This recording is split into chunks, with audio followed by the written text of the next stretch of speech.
Hello everybody and welcome into the European League 2025, brought to you by Unity Clash. I'm your show host, Spartantano, and I'm joined here today by the incredible Nightera. How are you doing today, buddy? Oh, it's fantastic. If I'm here with the incredible me, then I'm also paired up with the amazing you know? And we're gonna have some wonderful matches here today. We have a lot of banger matches coming in. I've seen the lineups, I've seen our predictions. Tano, I'm excited. Very excited, buddy. I have been told multiple times that especially this first set, is an incredible set. So I haven't known anything else about it. I've managed to keep myself not knowing anything. So I'm very excited for it. Can't wait to see what goes on. But hello, everybody. We'll give you an overview like we do for everyone that comes in here. This is a 4-month-long event which goes through 12 weeks of regular season, which is a round robin. I believe we're now on week 10, if I'm correct. But it will be followed by playoffs, where only top 12 teams will play in a group stage, and 8 of them will play in double elimination brackets for the top 6 teams to qualify for the EUL Masters. And as we talk about the teams that are currently in this league, Nightera, looking at the standings where they're at right now, very, very close on the right-hand side. As we bring it up here, buddy, Ultimate, no surprises, they are still the top dogs here in this league. But look over on the other side, Nightera. It is so close between 11, 12, and 13th place. Even Verbs Esports at 10th place. So close over there.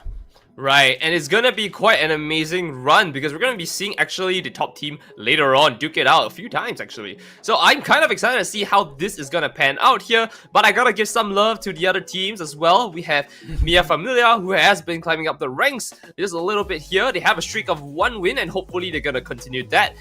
The Victory Road TVR in 4th place has 3, climbing and stacking that back up, and as well as a few others that I'm not going to mention too much about because we're going to see them in just a bit. Now, Tano, predictions are up already, and I'm kind of liking what we're looking at because all these streaks today, I feel like some of them are going to break.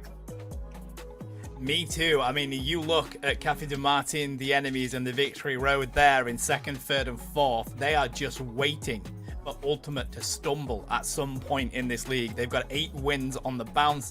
They're just waiting for the opportunity to try to leapfrog them. But the ball, it's all in Ultimate's court, buddy, and they are playing twice today, as you've already mentioned. So very, very excited for that. But we should have a look at past week matchups and compare them, or have a look at the current stats that we have, how things have gone. So we'll get those that production ready to go very shortly as we continue with these standings right now. I'm excited for Verbs Esports. I'm excited to see them come in and compete here, buddy. They are on the lower side, but they have been slowly buying themselves a little bit of momentum here in this league.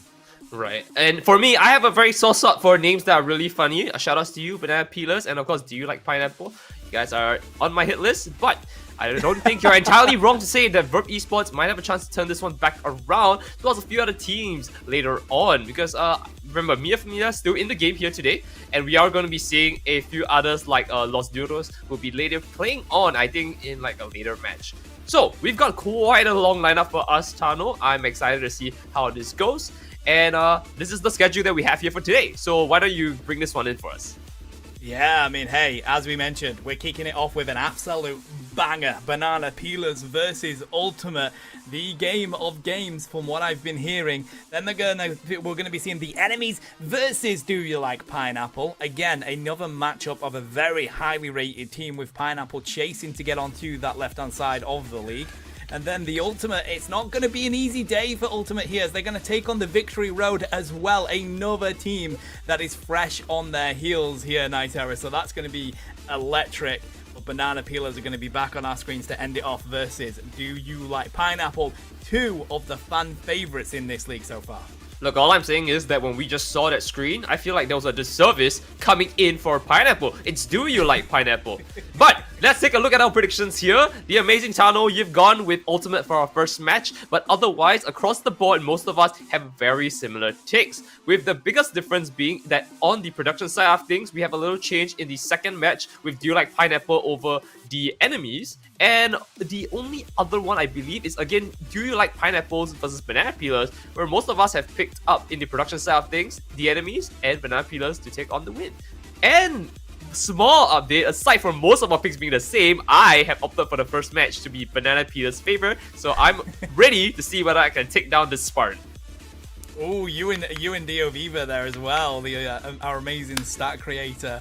So that's going to be an interesting matchup, buddy. But I notice how in the third game, everybody has gone for Ultimate versus the Victory Road. And I don't think the Victory Road are going to take to that very lightly. I think they're going to be playing pretty angry there, buddy. So it's quite funny that we've all decided to go for that. Same with Crash Out GG later on versus Lost Heroes. Obviously, we won't see that on screen, but very exciting predictions here. A lot of us sticking with our gut feeling and thinking Ultimate will continue to be undefeated through Week 9. And I think it definitely shows. We just saw the stats. We saw Ultimate still on its win streak all the way up. And I don't think it's unfair or, biased to say that Ultimate is definitely a fan favorite going into this. But Victory Road on a 6-win streak moving into today. Potentially a 7 if they knock out Ultimate. I think that is a really interesting one to see. And you know what? All of us here, we're gonna bite their dust, right? If it happens. but I am saying that Banana Peelers, Diva, we're in this together, and we're gonna see Ultimate be taken down today potentially, or maybe we'll get the slip on them. You never know, buddy. I mean, it's one of those where you can only continue that momentum and that success for so long, right? It's right. The longer you continue it, the harder it is to do exactly that. But let's have a look at what we've got coming up next. We've got possibility of stats and, of course, team profiles to see what's going on between these two teams that we have coming on up. So I am ridiculously hyped for this. Here we go. Let's bring up their stats for Week 9. Thanks to the amazing Dio Eva. A huge shout out to them. All these stats are so fascinating, Nitero, because not only do we find out, the most used Pokemon, the most banned Pokemon, here it's going to be the most played Pokemon within this week. Trevenant being so high is absolutely fascinating to me there. Ooh, definitely love that pickup there. I think it's not say the most technical Pokemon, but there are a few tricks you can land with, for example, Wood Hammer. Hitting at the edge, you can bring them to the center of your cursor. That's one thing that you can definitely look to leverage off. But again, such a strong Pokemon when it comes to sustainability. And to boot, a lot of the Pokemon that you are seeing at the top of the pick rates here right now are actually Pokemon with a lot of sustainability, right? We have the Ever Try and True support with Egg Chansey into Blissey, so a lot of healing coming from that, a lot of sustainability. Buzzwole has its own innate healing as well, and so you can definitely see how that comes to play. But fan favorites are coming back as well. Eldegoss, strong support, has the sustainability, definitely can see into play. And again, Snorlax, very strong move, has been strong since Groudon's release again, and continues to remain strong. What I'm fascinated with there, buddy, is look at the return on Clefable. 36% pick rate, 71% win rate is absolutely bizarre. I mean, Blissey's there at the top, but 52% pick rate, 70% win rate. It's crazy to have a Pokemon so lowly picked, but having such a massive win rate. There's got to be something in that. I mean, if we take a look at the stats, it is really that mainly the ones with the highest win rate are the supports as well. And so I think it's not too far to say that if we're going to pick a Pokemon, your first pick will likely be a Blissey or Clefable, and then something that can really hold their ground here. Now, Trevenant, definitely a strong pick here. I'm not sure if Buzzwole has a giant impact on that, given his own healing involved. So maybe he's just a strong pick. But I'm surprised we're not seeing Pokemon like Zacian in the field here, who has, they benefit from the healing a lot. In fact, Zororock would love to have the healing, but I think those two Pokemon prefer Comfey, and that's why they're not on the list. Yeah, I am fascinated that Buzzwole and Eldegoss are there, because what I've seen since Groudon dropped onto Fire Sky Ruins is that has been a very common matchup in the top lane. The most common in all the tournaments I've casted, and it's been a few since it dropped, buddy. So fascinating to see that beginning to rise here as well in the EUL. I believe we have most banned to bring up next on the screen as well, so we'll see what this is going to be. Are we surprised? Not really any surprises. I was going to say it, buddy. Suicune being at 18, Snorlax 12. Hooper, of course, was already a very important healer in this, but also the rotation. So no surprises. Right. That support Pokemon continues to get banned that high. Now, I remember when we had the Groudon tournament, the review Groudon tournament, that me and Magical, we were talking a little bit about this, and we're saying like either one of two things happen, right? Game snowballs really fast, or the game gets dragged on, and so, late game becomes really potent. We're seeing here that a lot of Pokemon that hits late game fast, or wants to hit late game fast, are definitely getting locked out. So everyone going now leveling up fast. I mean, going through one rotation of your central area gives you the level 5 anyways. banned. Zero Run now has access to his moves a little bit faster, banned. Right, 5 times. So not a small feat considering we have not seen Zero Run play for a long time, especially since the speedster as well, and this classified under or like outclassed by Sylveon. But Charizard in the field there, Suicune showing a lot of prowess. Ho-Oh, nothing ever said wrong, but this bird flies in and saves the day. Snorlax getting banned, Hoopa getting banned. There's a lot of Pokemon here that you are definitely seeing, and I think the odd one out here, honestly, is Serena. And even then, level 6 active fast, and then we get to play the game. So I think there's a trend here, Tano, but that's what I think. Well, I think knowing the teams that we have in this league, buddy, and how much they love these all-rounders, Cascade is coming to mind, for example. Serena has been on a bit of an increase, so all-rounders are going to continue to get banned out as we see across the board here, buddy. Coming into this, I'm not sure like what we're going to expect to be the most banned, because I'm surprised Charizard isn't really getting banned or picked up with the new map getting dropped. So here's the secure stats though, and this is the big thing. We've got Ultimate here, who are currently an undefeated team, buddy, or at least they're on that 8-win streak.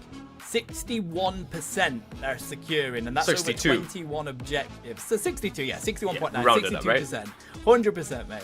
Objective play 21. Compare that to Banana Peelers with the same amount of objectives, but only 38% secured. That's the difference between winning and losing. But look at the other secure percentages across the board. Los Duras and Azuri having a fairly high, secure rate, considering that they are the only teams right now who has reached the 70% and is above Ultimate as well. They might have only 2 less objectives here, but looking at the stats, it could just be that because of these 2 missing objectives in comparison to Ultimate, this could be the reason why they are not as high on the list here. And well, now that they have the stats, they're looking to shape up the game here later on. But the other one that we have to look out for is, of course, Cafe Du Martin, who I think we've seen quite a bit, and team is really solid, right? First 8 minutes, generally can play. They are not that into team fighting, into objectives, right? They're just a lot more EXP gain, how fast can we ramp up. So maybe they want to fix something there. Yeah, I mean, they're pretty comfortable chasing Ultimate that victory spot as well. Here is the percentage of Regis done and secured. Of course, they're not always secured when they spawn on in, but the Groudon taken versus not taken is what I want to have a nosy at, because of course, previously with Rayquaza, everybody was wanting to go for the Rip, and it is going to be that kind of data leading into this as well. But now we've replaced it with Groudon. I'd be intrigued to see whether that increases or decreases, because of course it's very easy to rip it Nitro. That's the biggest thing. It's not got as much of a HP pool, or it doesn't feel it surprisingly as Rayquaza, but it's not as detrimental to winning or losing the game as that previous objective. I mean, to be very honest, the chart, no shame to our guys who've made the chart, but it's really like Groudon taken versus Groudon taken but in white. Right? Like at the end of the day, it really comes down to the fact that Groudon's buff now can be transferred over to the enemy team on a KO. And so I think there's a precedence where you just don't take it if you're in the lead, because hey, if you really have a strong lead, you have the levels, why even bothered? I mean, you could just like wall them off quite literally by dealing damage. And so that might be the biggest difference maker versus Rayquaza here. And well, you know what they say. When there's a raid, there's a wave. Now when there's a Groudon, it's game on. Hey, there we go. It's been coined. That's the official phrase. I'm going to take credit for that as we get ready for Ultimate versus Banana Peelers, buddy. We're going to have some team profiles brought up here.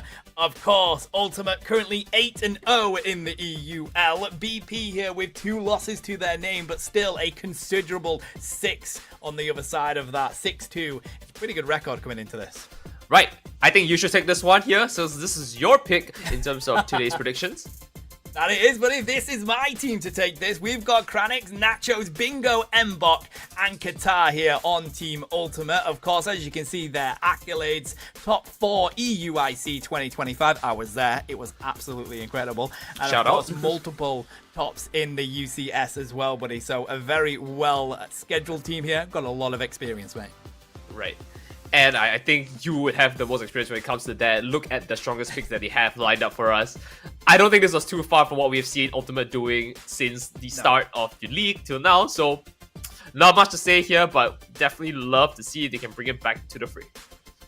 I mean, the Darkrai, we've seen Nachos play that Darkrai support. Mega Darkrai Gengar, what are you talking about? So much. Mega Gengar. Yeah, look. I pray. I pray. But, yeah, a lot of Pokemon that are going to be pretty dominant for Ultimate. Right, and then we take a look into Banana Peelers here, and I mean, what else is there to say? Aside from the fact that, hey, you know, some of them were at EUIC. Tano was there. Remember that. Facts, right? So I think across the board, if you want to look at accolades, Banana Peelers a little bit behind. But again, this is one of the 3 teams who has 6-2 at the moment, who is looking to take on Ultimate here and fell them today. So let's see if we can get some on them. But top picks here, we have, of course, no surprises on the top half of it, but on the bottom half, Inteleon and Crustle actually stands out here. 100% pick up here on the strongest pick, having 6 matches to its name. Inteleon having 75%, which means has won 6 games, likely maybe with the Crustle here. And so we might see Inteleon come back into the fray here, and judging from the last few picks that we have seen from the side of Ultimate, could be a struggle, especially with how much damage Inteleon is dealing with Snipe Shot. I mean, even just looking at these picks, you can see how exciting this game is going to be, buddy. 100% on Crustle. I mean, Juare is a very strong tank player here in the EUL region, and seeing those 2 stats on those defenders, no surprises. This is Ultimate versus Banana Peelers. This could be the game of the league so far. Right, so let's take a look into that here. I think this is the most important part, the pick ban phase. With the introduction of Groudon, we have 3 bans now, and so let's remember that now we've got a little bit more to work with. And I have a feeling that a lot of the Pokemon that are common here will get banned off here. Suicune, Blissey, maybe we'll see Alcremie get banned as well, Snorlax. Yeah, see, so we have locked out the entire Speedster lineup here on the side of Banana Peelers, which I think is a very strong option. I just let, you know, so Leafeon still in the field, but on the other side, Ultimate wants to take away sustainability in terms of bulky mons that can stay online. In fact, Ultimate taking up the Trevenant, one of the top picks that we've seen so far, liking the start here. I absolutely love the fact that Banana Peelers have just gone, we're not letting them have that Zorak Comfey. We know it's Ultimate, we know Nachos, and the next want to be on them. That Pokemon, we're going to take it out. They're going to pick up the Alolan Raichu instead, and this is what I've been talking about recently, Nightera. Since Groudon has come onto the field, Eldegoss has a meteoric rise to the top pick, and it's a huge shout, of course, a very good supporter that you can use a lot of utility for, but also a decent amount of damage that you can drop. Ooh, loving how this is gonna line up for themselves here. They've opted to pick up Mega Mewtwo Y. So one day we might see the Raichu Y coming in to like contest that. But Hoopa following that up as well for easy access to top and bottom lanes. So with the remainder here, I was so shocked here. I saw the Gen 1ers coming into play. But looks like we are going to see Zacian come back into the game here, and Crustle, which is a very strong pick across the board, but no Comfey to really hold them back on this Zacian here. So we're going to see how this pans out for them. Oh, what are they going to round this one out with on the side of Ultimate? That is going to be a lock-in on the Greninja. Interesting, we've been seeing a little bit more of that recently as well. Of course, so much more experience on the field here. The Thea Sky Ruins. Cranex is going to round it out with the Blaziken for that secure. So they've got a lot of range, as well as some decent front line on the side of Ultimate. How are Banana Peelers going to answer? Finally, Charizard coming onto the field. Yes, it got nerfed, Nightera, but whilst that Unite move is the way it is and that low of a cooldown, Charizard will always be a good pick. And now look at the kind of pickups that they have here. This Charizard is running Axel Bracer as opposed to attack weights. I mean, it's going to be hard to score, but with the scope lens as well as Bangle, it's definitely going to be taking a lot of KOs very easily here, not allowing the sustain to come in. But the problem I have is that being said, half the Pokemon here don't exactly have sustain. I mean, the only one I can see the Curse Bangle being feasibly really strong against is Blaziken. And we all know how Blaziken is anyways. That we do, and of course you want to use that Pokemon to make sure you lock in those secures. This is going to be exciting, mate. I like the way that this first game has shaken up in regards to people picking up the comp, and of course Banana Peelers, they are 100% win rate with Crustle being on their side, so they're going back to their core picks here, trying to come up against Ultimate in an electric matchup. Hey, maybe Crustle's the way. I mean, I've talked about this before. His Japanese name is Iwai Palace, which is basically a fortress. Maybe Crustle is the pickup. They want to set up their camp, have a big castle that they have to go through, and if they can't siege through that, Ultimate is going to be stuck picking up their dust here. And, well, Banana Peelers, it looks like they have a solution for that. Let's see if Crustle truly is going to make a way for them. I think it's great. I can't wait. I cannot wait to see where this one goes. It's a bit bizarre that these two teams, every time they match, every time it's absolutely fantastic. Ultimate still haven't been given that loss yet. Banana Peelers looking to be the first team to upset them. Everybody is looking to do so, but this is going to be game 1 here in week 9. Ultimate on your purple side. Banana Peelers are here on your orange side. Let's see how they line up here. We are seeing the Charmander going to the central area here. No choices aside from that. I think you want to get your levels early to Charmeleon. But Blaziken into the fray here, not into top actually, which is interesting to see. Is the Froakie going to take a replacement spot for him? But already we're going to see a lot of fighting coming in here. Zation taking quite a bit of damage here. I'm not really sure if he can sustain himself, but losing all the EXP is going to be really rough. Phantom holding his ground here, having to take a berry and coming into the fray. Could possibly take a fight, just not enough to really hold them back. No, that there isn't, but it is interesting that we do see this Greninja in the top side. Of course, we talk about the extra bits of experience that are now up here. It works really well for certain Pokemons that like to get their power spikes early. Leafeon comes to mind, and then really try to dominate from there on. But with these level 3 stage Evos, it does take quite a bit still for them to get that Evo, but a lot easier than previously. Really strong Flamethrower coming in for the Charmeleon here, and they were still able to pick out a little bit more EXP. Raichu's coming in to assist them. It's gonna be hard to ever take anything here. With Combustion coming in, taking so much damage, I don't know. Ooh, that was close. An eject button to clear this one up, but not enough to clear the Phantom. The targeting priority is wrong. We're gonna grab these Natus on the side of Banana Peelers as well. We're about 30 seconds before Regidrago comes on in. Where has got online with the Elder Gosk. Jirare's looking to see if they can punish the Combustion. But now, they just want to get reset, ready to come on in for this central bit.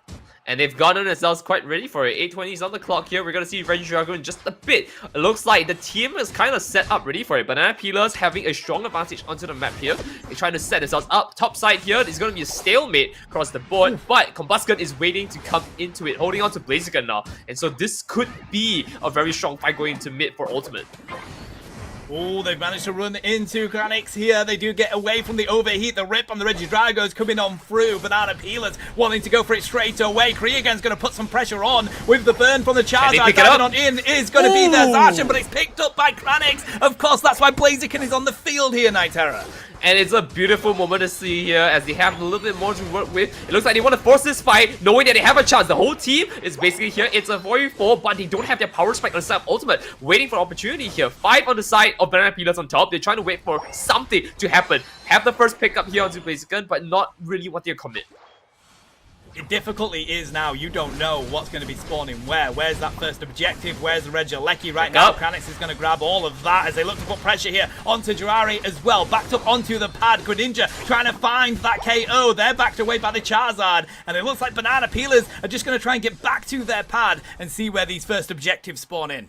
I really love how they're positioning themselves here. Ultimate's only giving XP to the lone Trevenant, but across the board, Banana Peelers are just stopping them from getting anything from the top side. They are getting so much here, and they've already picked themselves up for the Mewtwo, hoping to follow it out with Hoopa, hurting in the fire, going in and bashing through onto Blaziken here. You lose so much of your capability in a team fight once that Blaziken goes down, mate. And we just witnessed it. As soon as they find that KO, Ultimate are not going to be interested in continuing that. They do manage to secure the Registeel here, while the Regieleki is going to be taken by Banana Peelers, whilst also taking that T1 pad with an entire minute and 30 before the springboard is here. Note to self, he's running Surf, and Gerard punishes him just like that with X's, locking him off from that pickup. But on the other side, Charizard pushing his advantage, making sure that there's no way he's gonna be able to pick up another farm for himself here. And we're gonna see them lock themselves back into the bot side. 4 down there, Jiraiya looking very low, and there's the pickup. Following that up though, it looks like they might be able to break the pad right now. Pushing out here, we are going to see the fight happen as we do see a little bit of a pullback. Metal Claw pitching it for 1 here is going to be Raichu onto the Hoopa. But turn around here, a beautiful Colin Blast here coming in, but one Burst Sugar trying to knock him back out. Seismic Slide going in and locking them away here. Mewtwo down for the count to Zacian as we do see Charizard having to hold his ground with his team, and they're looking fire on the spot. Cherry King is such a brilliant ranged attacker, buddy. They do go down there, but utilizing that Thunderstorm aerial just to protect that goal, and then look for the executes on that pad. Finding one at least, but now Banana Peelers are going to have to back on up as Tibby gets a bit of damage thrown onto them. Looking to find that serve coming on through. Is this Greninja at the moment? We're trying to see if they can cut them down before they go home on that pad, but Banana Peelers have accepted they're not going to be getting any more KOs out of that. Yeah, let's look at the scoreboard right now. 144 to 115 here. Across the board, we have level 10s of Banana Peelers. Ultimate looking a little bit like they're slacking right now. They need to find a way to grab more EXP here, but they do have one Registeel to their name. And so we might see them pick up another one just to make sure that they've got themselves locked in terms of EXP. What we're not used to seeing, though, is Ultimate being on the back foot for parts of a game, buddy. We've been seeing them dominate the games that they come into, so it's been a good amount of pressure from Banana Peelers from the get-go here. So they're looking to see if they can find people in the bush, trying to dive onto Kree again, but of course the overheat isn't going to come through just yet. Tibby gets caught out. They have to run back to the pad as well as Ultimate look to see if they can get the rip onto this Regieleki. And they're going to turn this back into the fight for the Regieleki here coming in. We do see the Rubber Roses coming in. Metal Claw come through. And of course, basically pick the pick up. Coming in though. Fire Punch playing and searching through for a answer here. Sideshot coming in here. Raichu's going to pick us out on the Mewtwo. And they're going to continue to storm their way through. Look at this Lone Traveler who has to defend this on his own. I'm not sure if he's going to stay here, but Fire Punch commits into it here. He's going to commit to the curse, but not enough. 2 KOs coming in for the Raichu here. We do see a pick out to Hoopa, who I'm not sure if this is the right call. The jump back comes in here. They're trying to commit to a fight. And the Blaziken returns for the favor onto the Charizard, turning in for one. Overheat not committing to anything, but there is the pickup onto Registeel. They might have a chance to take this fight here with the additional buff. They turn in for a Blaziken, dishing the damage, but not enough. He's losing so much HP bit by bit. Comes in, gets to pick out Zacian, turns around into the Crustle, and this is the return. 2 more to their name here. They might be able to pick themselves up for 2. Greninja coming in the sub here, no pickup here. Warrior Striker picks out the lower Raichu, and a turnaround to the Elder Gods. Seismic Slime might be able to fish themselves up for another 3 more KO. 2 on the side. Blaziken going down to Regidrago. Charizard finishing up 1 more, and this tree is also going to be singed. There it is, folks. A return to former glory. Banana Peelers are finding themselves back into Ultimates. Little hoot. Mate, what a back and forth. You were absolutely right. Banana Peelers, they didn't make the right call trying to push that goal, and they ended up losing majority of their team. But Kree again comes in again for the savior. Finds that 4 KO streak, trying to score the 50 here. Not able to, but Zacian is going to find the KO onto the Mewtwo. Why? Tibby has been caught out though, and Ultimate are bouncing right back. Here comes Greninja. Nachos is looking for the KOs here, buddy, as they continue to take Jirare down. Banana Peelers have to run away, and unfortunately, Kree wasn't there to save the team in that team fight again.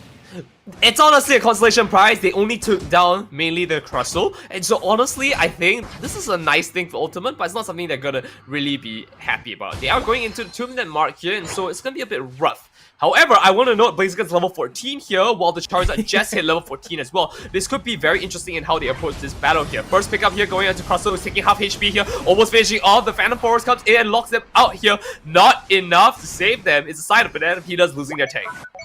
All about this ult economy now, buddy. Looking at these Unite moves, wanting to make sure that they keep them. Of course, we have Groudon on the field in about 7 seconds time. It's a very close game. Ultimate about 31 points in the lead, which is absolutely nothing coming into these final few moments. And they've got a T1 goal up as well, Nightera, meaning it is easy to get back caps. Trying to pick up Katar here, but they're not able to get the damage on through just yet. They're gonna have to wait for a bit here. I love the positioning coming in, very aggressive. Not able to pick themselves up for that though. But Jirari looking a little bit low, has to wait for his team. Putting it onto Raichu is the Pollen Puff. I'm not even sure if that's the right call because you don't want it to be so close, right? Look at the damage they're doing though. Very patient, waiting for opportunity. They're trying to catch a pickup here. Baiting them out. Again, no pickups here. I am so shocked that this is going to be a stalemate to 1 minute.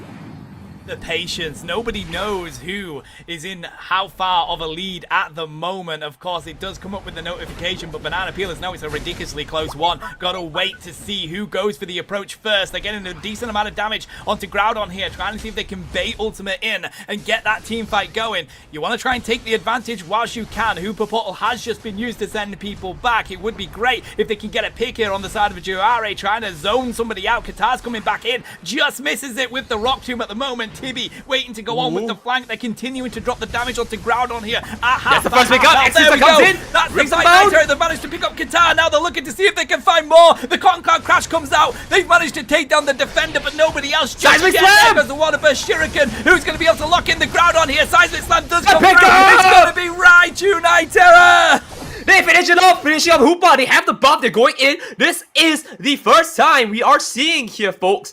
Ultimate on the back foot. Banana Peel is holding himself up for a game here, moving into match point.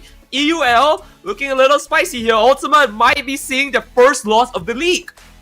Oh my days, what a fantastic patient fight at that Groudon den by Banana Peelers. They were just waiting for the right moment to get a good catch, and they just managed to get Qatar Juare with that Rock Tomb, and then it was all about collapsing around that team. Kree again was absolutely on point with that Charizard there. I'm gonna be honest with you, Tano. I'm really jealous that you got to cast that moment. I mean, it was just a timing thing, but this just tells you how excited we are, or at least I am, for the match. And Ultimate losing a little bit of their footing here. This is interesting to see. We're gonna have to go into the next match. I don't really think we need to look too much at the battle data, but Tano, bro, I am just saying, you might be on four people predicted Ultimate. All you non-believers, I chose Banana Peelers. I'm just saying. Bro, Banana Peelers are an incredible team. Very exciting players over there on that side. I love them. But you cannot go against a record that is Ultimate 8-0 right here. This, by the way, is their first regular season loss coming into this. So what an incredible moment for Banana Peelers. And you've got to think about the mental here from Ultimate, buddy. They are used to winning and winning in spectacular fashion. Now they're going into this on the back foot. And I love how you actually mentioned that this is their first loss in the league, because this means that so far 2 zeros across the board for Ultimate, and Banana Peelers have shaken that up. This is historical, right? I mean, EUL, great to have you guys. We have a lot of things coming up, a lot of history to be made, but for Ultimate here, we are seeing the first upset coming in. And potentially, this could be the upset that changes the entire thing. It could shake up everyone's morale, because it means that Ultimate is not as invincible as they look.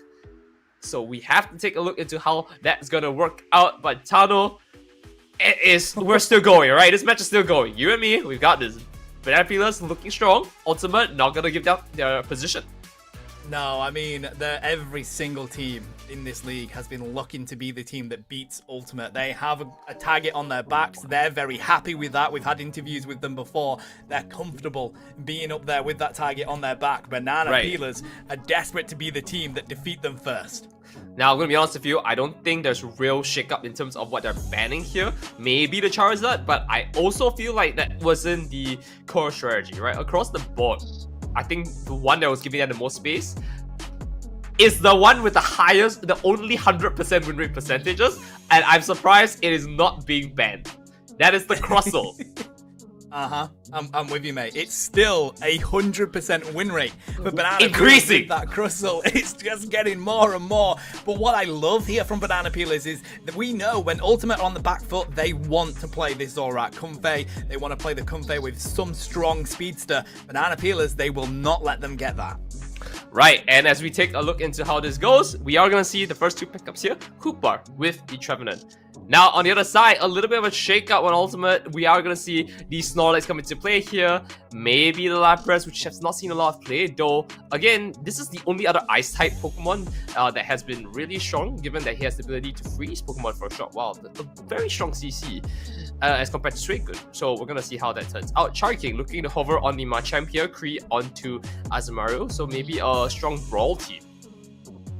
So we have just had confirmation by the amazing production team that the bans are done manually, and it is 1-2-2-1, which is exactly how they should change it to, by the way. So tactical plays coming out here, buddy, and it's even more surprising that the Crustle wasn't banned because of that. But looking at the picks, Emmerich is going to pick up the Clefable, which we already saw is one of the highest win rate Pokemon on that supporter role, despite having a low pick rate. Right, and so we're gonna see how this pans out here. Interesting pickup on the side of Banana Peelers, who is gonna be picking a very weak early game Pokemon in the form of Kibble, who is gonna make its way up to Garchomp, and we might see a very long, prolonged fight against Buzzwole, who could would actually beat out in terms of the sustainability. Not very confident with the picks here. If I'm gonna be honest, looking like Ultimate has a more steady composition, with the only thing that I'm iffy about right now is the Dodrio. Yeah, it's interesting. I think they're probably wanting to continue with that pressure that they try to keep on. But when you have been, restricted from your Comfey, Zorak kind of go-to that you like to rely on when you're on the back foot, you've got to try and think of some sort of different way that you can take that Night Terror. The ultimate solution. Yeah, the ultimate solution. The ultimatum. But Dodrio, Clefable, I'm not sure that's on the same level as the Zorak Comfey. Right. I think the biggest issue I have, like I said, is the Dodrio, right? And the question that is, I think is calling my mind right now is, can Dodrio dish enough damage in a single rotation to, take any of the Pokemon out? And with Garchomp and Metagross, do you see how that could be a big problem? Metagross' whole game is, I have big shields, right? So he's already going to be brawling if Dodrio is coming to fight, or potentially, even if he starts the fight, he's going to get a shield by hitting you. And Garchomp, on the other hand, he's just happy that you're coming into him, right? So we're going to see how that pans out here. But Tano, my prediction is actually going to be onto Ultimate for this one. Okay. Overall, 2-1, I feel. But Ultimate has a pretty interesting comp going into this. And while I do am criticizing them for it, I think they've got something going.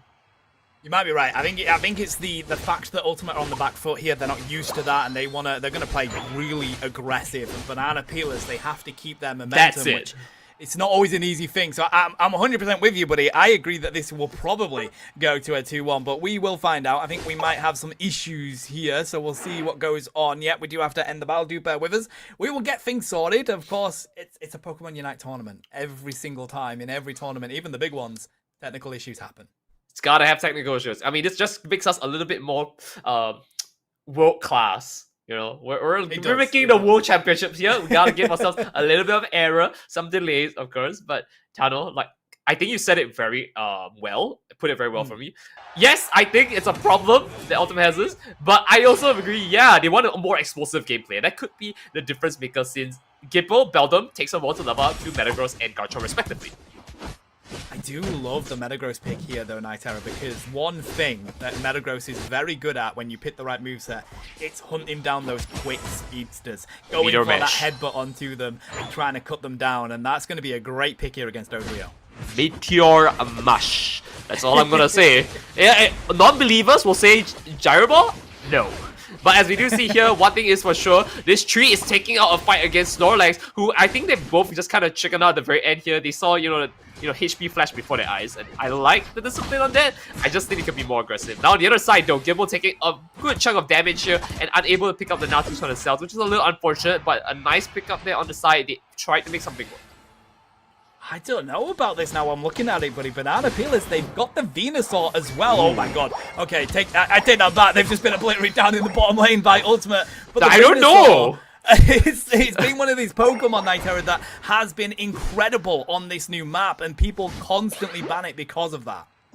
I love how you went, I don't know, and I'm like, never mind. But as we do see Cry going in, the Gyro Ball is picked up here, non-believer to Meteor Mash, but Gibble as well going up into Gabite, which means they have at least a little bit of sustain into their field. A nice catch from them using the tackle here, and I love to see if they can make something happen from here. Coming in here, first pickup, not enough damage taken, and they're chasing it down. Missing the Gyro Ball, unfortunately, here is going to be them. Hawk Rider moving away with an inch of his life. But it's all about that Zen headbutt, buddy. It's going to be tough to get away from that now. But it's going to be a Mega Mewtwo Y coming in here, throwing in the side strike, blocked up by the Phantom. Get down, Mr. President. Trying to go for the Savior, but the heavy slam from Qatar. But they do find the KO onto Mewtwo Y. And now Jiraiya's trying to defend that by themselves. Was that worth it? I don't know. I didn't feel like that was worth it, giving up the EXP to Traveler as a whole. But hey, you know what? We got something going. It looks like we're going into the Regidrago, who's having its way up topward. Great for Gabite. He wants to take a sustained fight, can just smash the A button here. But Boswell not letting it down here. They go in, Dragon Claw pushing into it, but I'm not seeing anything else coming from it. They're gonna have to wait for a bit as a team locked in together. Banana Peelers positioning themselves really well to try and ambush them or lock them away from the Regidrago, who's walking downwards now as well, which is great for them. Trying to see if they can get this Where's the here. heavy The slam? Reggie Drago, though, is Heavy the guys slam? on in. Kranix looking to see if they can get it, but no, it's going to be the Trevenant, and that is the issue. But you give that experience, and they're going to lock it down as Ultimate. They get pummeled here in the central area. That is crazy to see how the Wood Hammer interaction with the eject, but here, a beautiful masterclass in terms of using Trevenant here. But on the other side, picking out two of our banana peelers, locking themselves out. Gyro Ball finishing up as well, and now they've got advantage across the map here. EXP comes in, flies in with a Gyro Ball, finishing him off. Is Trevenant though.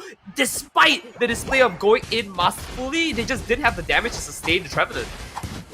Reggie Rock Rip coming for Ultimate, and they need this experience, buddy. We're getting very close. Solar Beam? Level 3's a big beam comes through, but no, they do manage to lock it in on the side of Nachos, and now they look to see if they can find a KO onto Kree again, trying to get that Gyro Ball shield coming through. Does manage to break through the push of the block, and it's going to be Mbok that goes on in with a Clefable, but goes to their death and back to the Pokemon Center as they try and hunt down onto the Snorlax here. Compute and Crush is going to go on up, but it's just on the Snorlax, and now they rein in the points.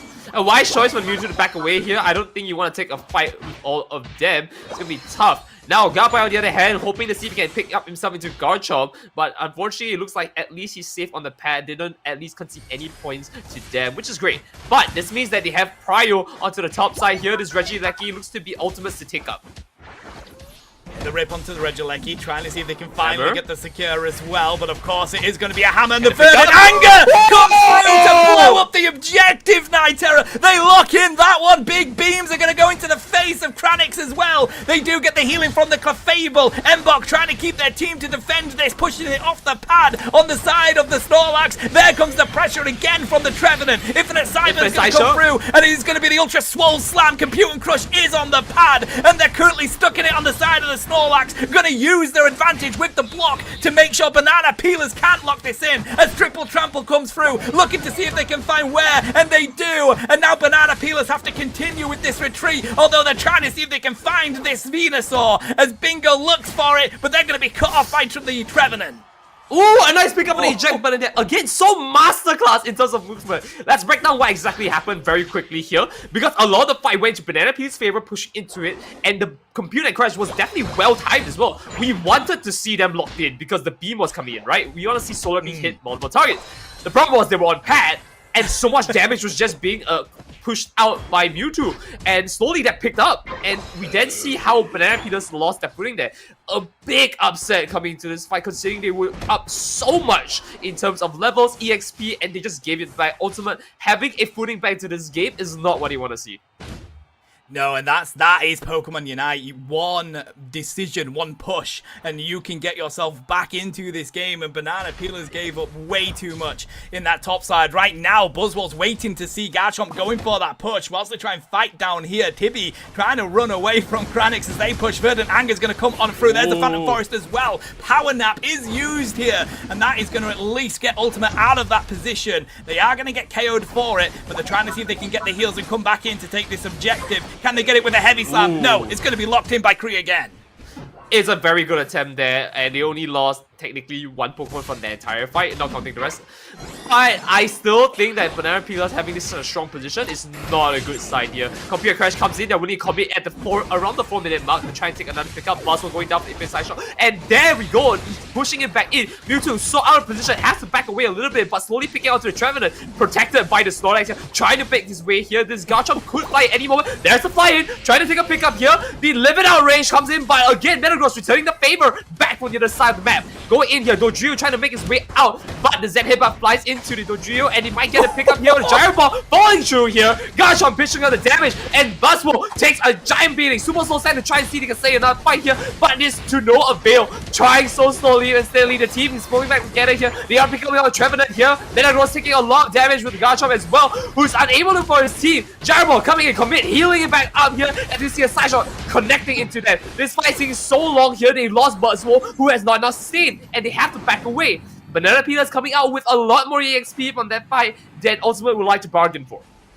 Mate, this set is absolutely incredible. The back Fire! and forth, it is insane. We've got that fight going on with Garchomp trying to hold up 3 of them on the side of Ultimate. Then you've got Nachos trying to see if they can hunt down Chari King on that Venusaur, but he's protected by the Trevenant and the Hooper. It's absolutely incredible seeing these team fights breaking on out as they try and rip the Regieleki here. Ready to go on in though is Jiraiya trying to see if they can get the lock in. The beam comes through as well. Chari King steals the Regieleki.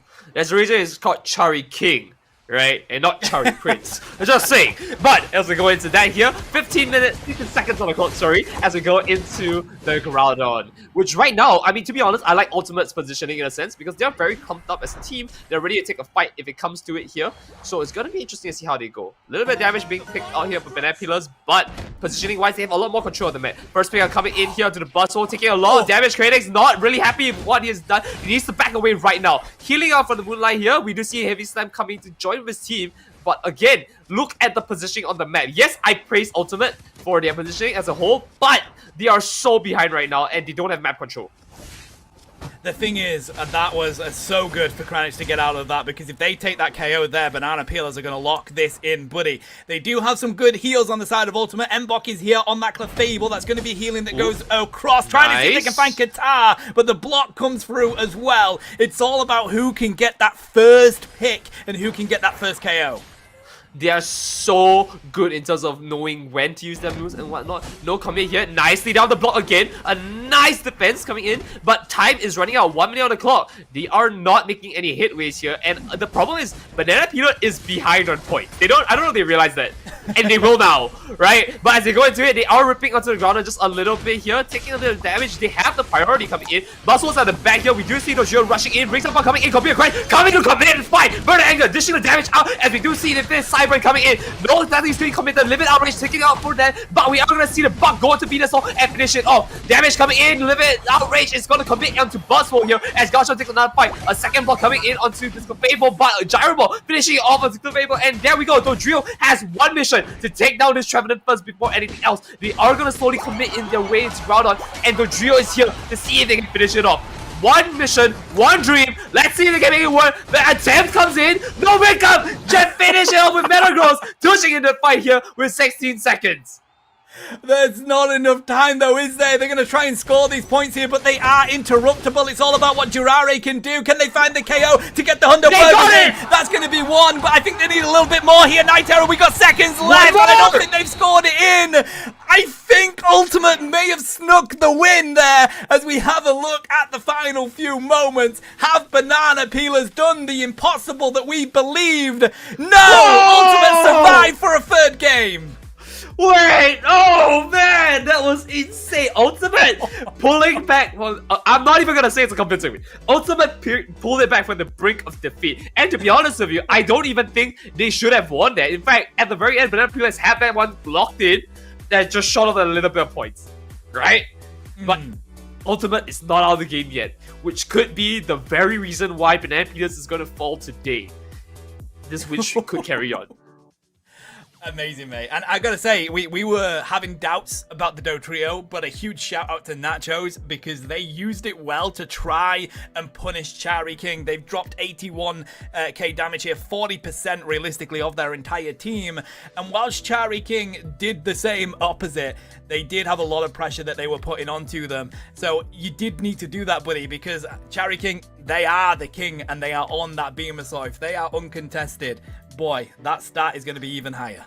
But that's the thing that you mentioned though, right? They try, right? That's the problem. It is, I wouldn't say it's not producing results, but I want to add that trying is not enough, right? You guys will shy off a loss there, right? Very close. Aside from the fact that it's really funny to say Hog Rider every single time you run in as Dodrio, the problem here I am seeing is that as Dodrio, you are not able to hit as hard at the moment. And also, right, it's very positioned. Dodrio is a very precise Pokemon. You need to hit with your stick somehow, right? You cannot miss.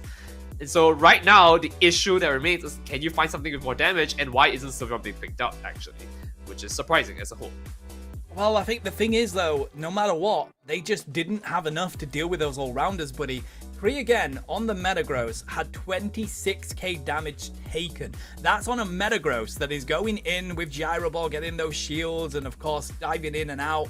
That should be taking a lot of damage, and they didn't have enough on the side of Ultimate to really deal with that. So that's my argument. You've got 85k damage done by Tibby and Kree again on the all-rounders. Only 26k taken by a Metagross is absolutely ridiculous.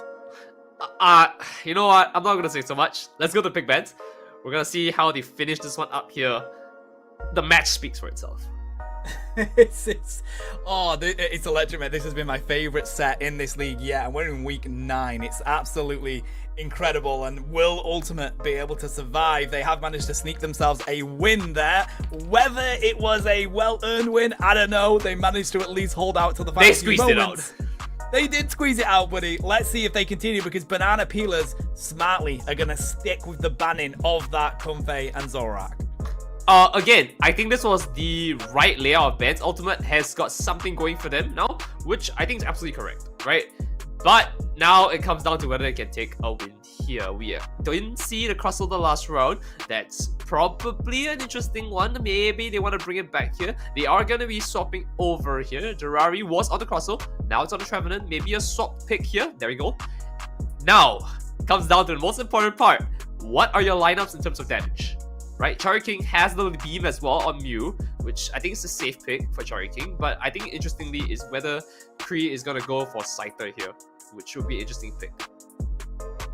If they do, yeah, I would expect so. At least a change on the side of Ultimate, buddy. They have got the Alolan Raichu, so they're definitely committing to a bit more damage, at least, which, you know, it was needed, especially for those all-rounders. But a Banana Peeler's going to stick with it as Nachos looks to toy with the idea. But no, it's going to be Absol. Mate, I like this, and of course I know you're going to like the Lucario that's about to come onto the field as well. But Absol has been one of the best speedsters with this new map coming in. It's the Leafeon, it's the Absol. Just how quickly you can get those levels even earlier than used to and be able to snowball on those Pokemon, mate. I'm really feeling Scyther here. I am really feeling Scyther here. Right, they have so much damage to come in to contest them. I think it is correct. I think it's okay to have Shadow Sneak or Trick Room in this scenario. I like it. I want to say, I mean, Lucario's great. I mean, I'm biased, right? But as a composition, am I happy with what Ultimate has? No, I'll be honest with you. Trevenant and Boswell look so intimidating with their bulk, right? And they can fly backline with Cry now with either Shadow Snake, or even set up a potential scenario where, you know, Trick Room is up and Boswell is just going to be sitting down fighting against 2 people who have to walk into Trick Room. Maybe 3 with Crustle.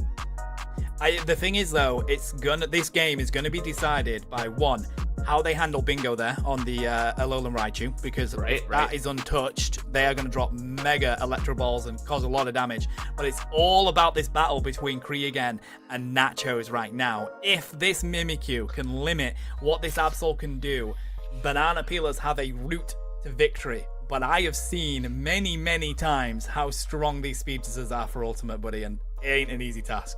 Alright, Tano, I'm gonna do this here. It's the only time I will do this. There is a Lucario on the side of Ultimate, and I'm committing to Banana Peelers on this fight. Right? Ooh, I have not seen myself quick down. No, my declaration is so strong, it broke your camera. Right? Bro. Banana Peelers, right? My money's on you. Right? You might have a Lucario. What? I'm betraying it. He has the skin as I'm gonna regret this review. Banana Peelers, do not let me down. I'm doing this for a good cause.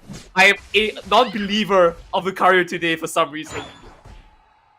It's insane, mate. It's such a massive shock. My camera was like, I can't stay. I've got to leave. So I'm gonna have to perfect timing. But as we go on in here, looking to see who can get the level 5 first in the top side. A huge amount of damage coming in already. Jirare getting pretty weak, but luckily the passive and focus band is gonna pop, get them back to a good stage until the lightning comes through, and they do manage to just get back to that pad. Yes, but with lightning comes thunder. You're gonna see they can storm their way back into this one here with massive amount of damage coming in. Nice block, but it's sustaining a lot of damage. Not a good sight. First pickup here we are gonna see is on the Phantom with Absol come in very fast, screaming, Hog Rider! Oh, imagine. They are here, though, to rein in the points, and it is going to be Ultimate that takes the first points here, looking to take the farm away from Banana Peelers as well. But here comes Mimikyu, and it's all about this matchup. Right, and we're gonna see how this is gonna turn around here. First pickup coming in, we're gonna see a massive pickup on here. Giving a little bit and trading a little bit as well. Now we're gonna see if they can make a fight here. E-Speed Lucario is online. Again, I chose not to believe. Banana Peelers, you gotta do something here.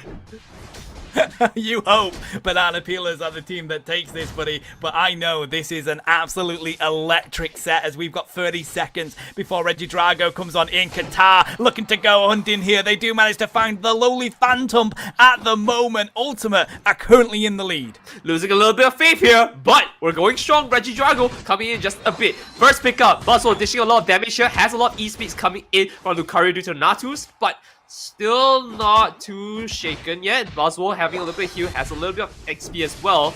But this Phantom, I'm losing so much faith right now, right? It's been taken out twice, and I believe 3 maybe this time.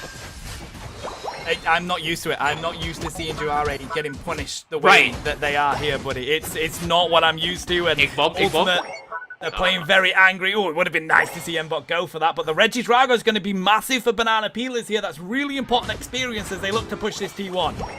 Right, and as they go into it, E-Speed coming through. I think he might have no more stacks here. Right, comes in. Oh, no, he does have the stacks and does pick it up onto Mimikyu there, which is very nice for him. And we're going to see how they turn it around.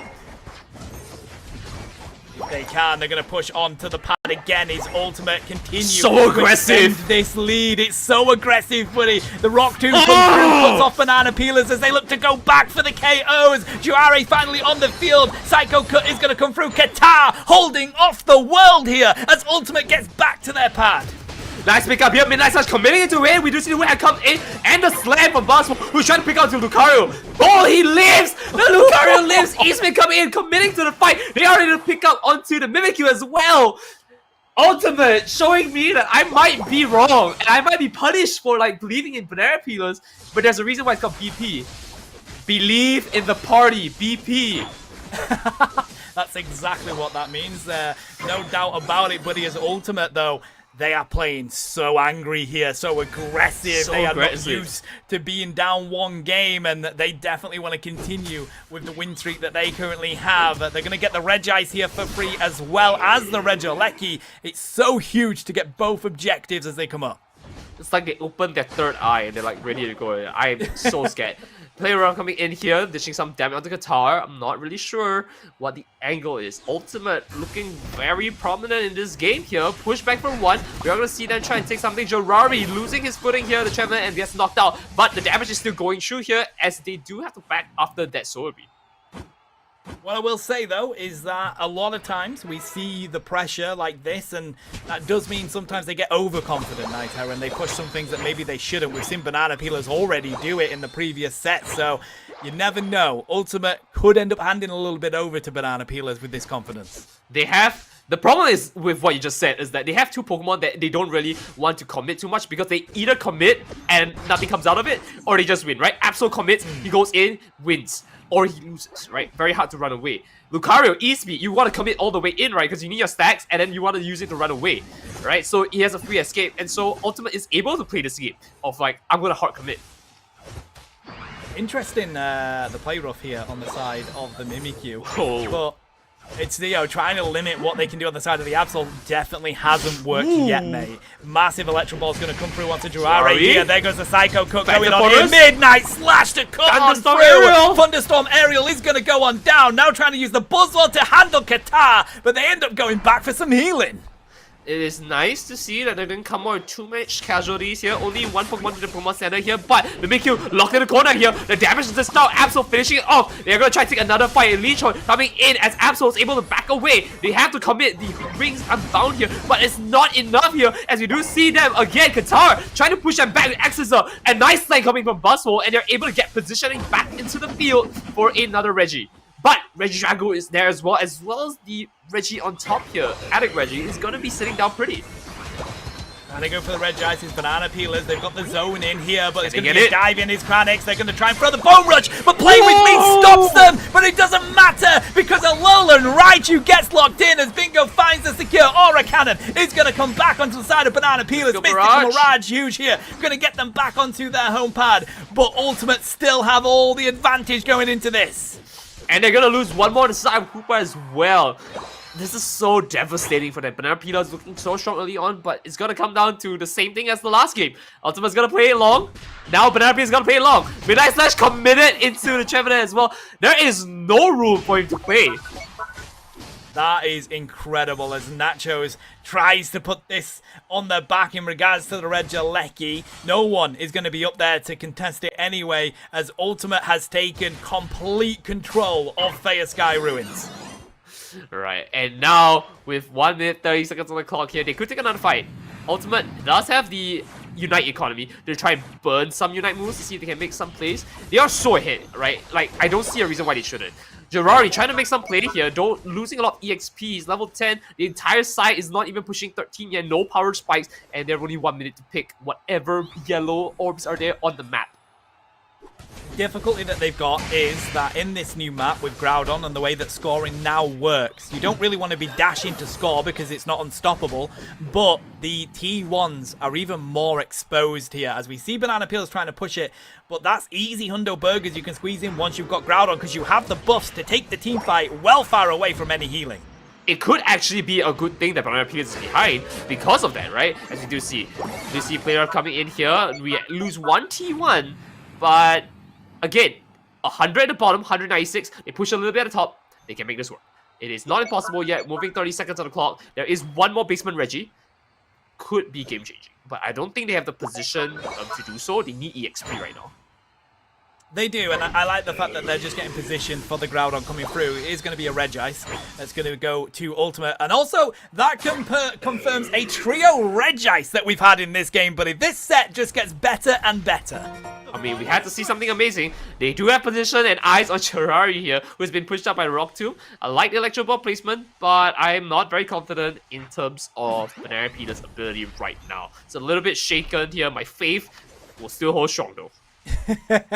Again, they've left that T1 goal up in that bottom lane, so Banana Peelers, they do have at least a way of getting that victory. As we have a look at the points, there's not that much between them, buddy. They can get a Hundo Burger in and then push another goal with all of those buffs, but they have to get the team fight right and get that final objective. We see Mimikyu looking to see if they can get around here. Diving on in is the Lucario. They're being so patient on the side of Ultimate.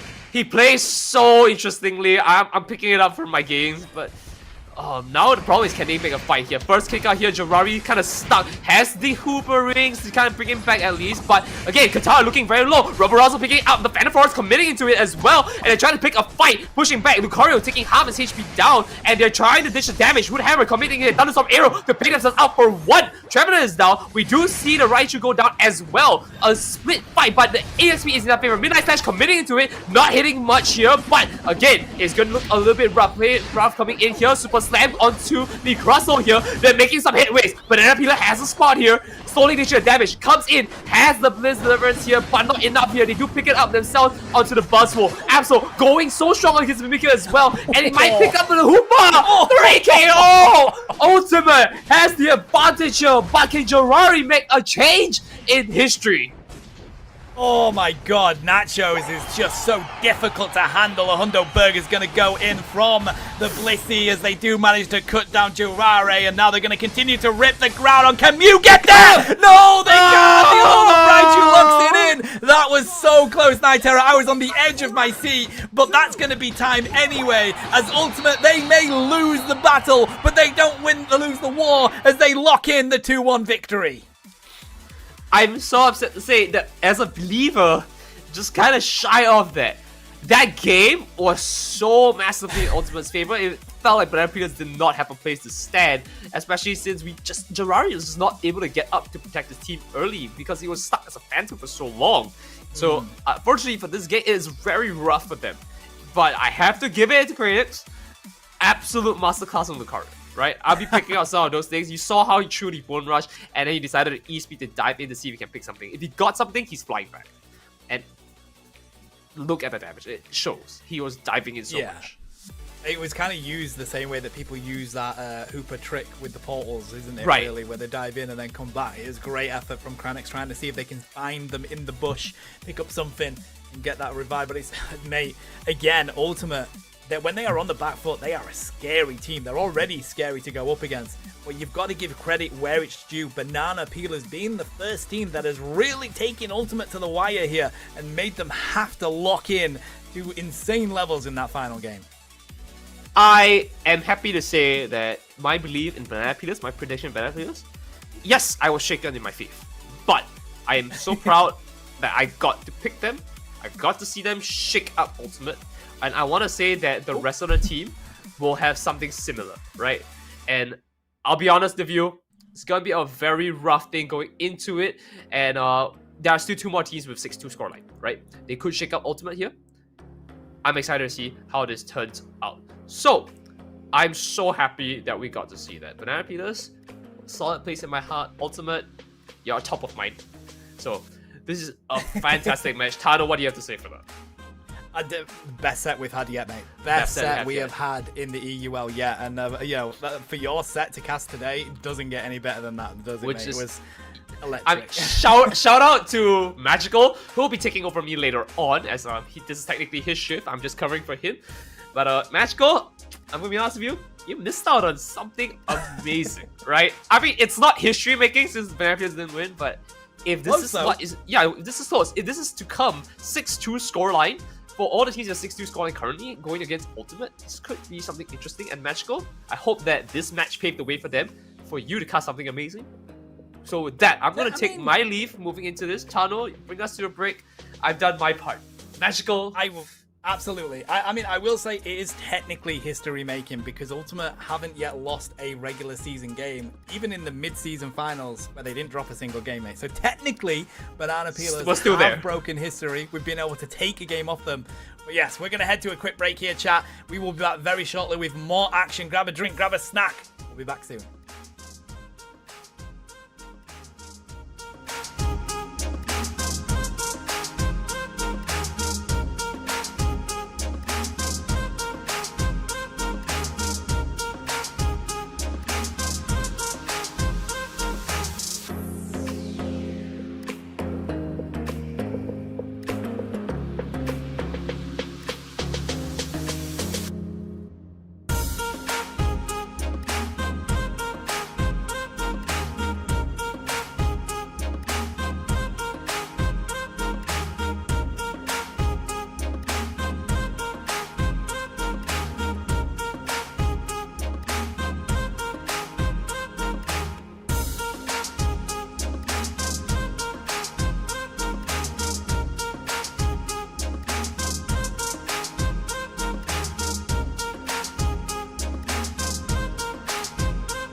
Hello, chat, and welcome to the return of the Nightanical Trio cast. We've got Nightera, Tano, and Magical here. Magical, welcome in, bro. How are you doing, mate? I'm awake now. I apologize to everybody.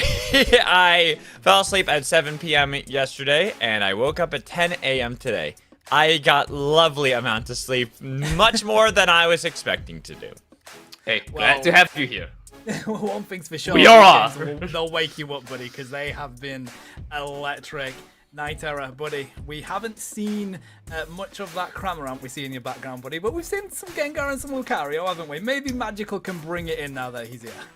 Yeah, let's give him some spotlight here. I won't be here for long. You guys are still gonna be having the spotlight on you guys, but let's take a look at what we have for the next match here. Tano, we had an amazing cast. I want to hear what Magical has. All right, our voices have been on the internet for 30 minutes. I mean, I'm still heartbroken just seeing the Cramorant on your screen right now and just feeling like, when will my bird get buffs? They need to save my Mega bird from the pit Mega of Cramorant. Despair. We talk about like Mega Flygon one day coming into being. Actually, that green stone is Mega Cramorant. Right? Yeah. When all the algae sticks on him, the seaweed. Think about it. Like he digs up a bunch of things from the ocean, and he just like seaweed covered. It's green. I'm just saying that if you make Mega Cramorant, you actually don't even need to change anything. Just make it so that it's Cramorant's the same size, but now spits bigger Pokemon. That's it. That's the concept. That's what you do to make Mega Cramorant. Like now, all of a sudden, Cramorant dives down, comes back up, has Mewtwo for some reason, and just spits that. Whoa! I'm just saying. Starts just spitting legendary Pokemon. You get Gatling Gut Missile every time. It's a new legendary Pokemon that it picks up and throws out. Exactly. Exactly. See, guys, I'm cooking. I'm sometimes, once in a while, the brain works. I feel like it's unironically such a great design when people are like, it doesn't look any different. Ability chose out new Pokemon. Whoa! I mean, right. To be fair, it is a shame that we don't see more of it, buddy, because it ain't that bad, genuinely, in this meta at the moment. Cramorant ain't that bad. We have seen it a very small amount, I believe, in the EUL, although it just hasn't had that much pick rate, because there's that many ranged attackers that do better at the moment, buddy. But we can hope and pray, although not for Nightera, because he hopes that Banana Peelers would win, and they didn't, so... Yeah, I've used up my prayers for the year. All good. Yeah, he's already gotten them all out of the window. It's all already done. But as you guys were kind of talking about, we do got to look towards our next series, which is I believe DLP and TE. I forget what the acronym The enemies and the enemies. You like pineapple? Ah, that's right. The enemies are one of our top teams. I don't know why that was like escaping me, but the enemies I'm looking at as like. That's the team that is really close on Ultimate's heels, though Banana Peelers did a good job of getting a game against them. But going into this one, with a team like this, I see Galaxy, Revenge, Champeras, Jean Midu, and Ghatlue. These are really good players that we've seen before. We've seen them many times, and they have been dominant in their performances against pretty much everyone but Ultimate. Hey, and they're in the I believe they were in EUIC as well, and Tano was in EUIC. Facts, mate. Oh my god. You gotta remember. Facts, mate. Everybody needs to remember that. But this team is very excited. I've dubbed them the Silent Assassins at the moment because they are so close on the heels of Ultimate. They come, they do the job, they go home. That's what the enemies are all about, and they're a very, very exciting team. But up next is Do You Like Pineapple? And this is a fan favorite team. People are loving what they're seeing from these guys. You've got Nils, Skull TT, Bone, Aaron, Bidapig, and Beach. Bidapig, by the way, has been a very exciting support player. People have been keeping an eye on this season. They have really stepped up their game. Top 2 in the Women's United. And of course, you see those top 8 EUIC. I was there. I saw Nils. Oh, you were there! Plenty of accolades here, buddy. This is going to be a very fun game. Magical. I think we need to ask you this because, right, when there was a switch up with whether you were coming, I had to take over the prediction slot, right? Right. So we don't have your predictions on this, and I just want to know where you side, right? The enemies, or like, do you like pineapples? So, as much as I want to go with the fan favorites, the name Do You Like Pineapples? I see. That's why I always forget their acronym because I just call them pineapples. Like, I want to side. Fair. But you look at a team as stacked as the enemies, and you're like, okay, there's not much hope here because this is one of our top teams. Most of these players have played in the top echelons of our competitive scene for many, many times, many different tournaments. But screw it, I'm still going with it. Let's go, do you like pineapples? I believe 2-1. I'm going with the crowd favorite on this one. Tano, I was so ready to say like, yo, Magical's one of us, right? Casters, we all had like the enemies on our roster. This guy, do you like pineapples? Let's do it. I love pineapples, so let's go. They've got this. I just gotta see if they have the spicy picks as we go into the pick and bans. And something I am so happy to see is the addition of that third ban slot. How long have I been advocating to add another ban slot? Like, it has been going on for a long time. So to see this, like when I saw that getting announced with Groudon, which I'm a little salty on because now it ruins where there's a Ray, where there's a way. But at least we're getting the 3 bans now for each team. That we do, and I think they do need to be slightly changed. Here we are letting them manually pick bans, so it's going to be one team picks 1, the other team picks 2, and then 2, and then 1 that way. And that's exactly how it needs implementing in these tournament settings, buddy. But it is a step forward. You're 100% right. We needed more bans, and we may not have when there's a Ray, there's a way, but we do now have when there's a Groudon, the game is on. Yeah, we're gonna fix that at some point. I don't feel like that's the. I feel like that it's good. But I feel like it could be not better. Perfect, yeah. It's kind of lock on for Groudon. Nah, I liked it when Groudon game on a little bit better. Damn. Alright, I know where I stand. We gotta keep putting this into the lab though and figure out exactly what one we're gonna fall towards. But looking at these fans so far, going through them.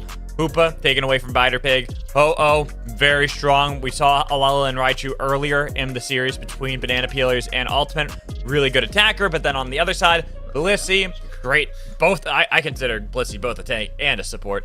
Then you have Snorlax, who's been absolutely terrorizing competitive, and Suicune as well, a good ban, but that leaves open some of these other picks that we've been seeing emerge a little bit more often, such as that Trevenant, especially in the right hands, can be one of these picks that really upsets how teams like to play, and being able to utilize especially a Horn Leech Woodhammer combo to lock down targets for so long.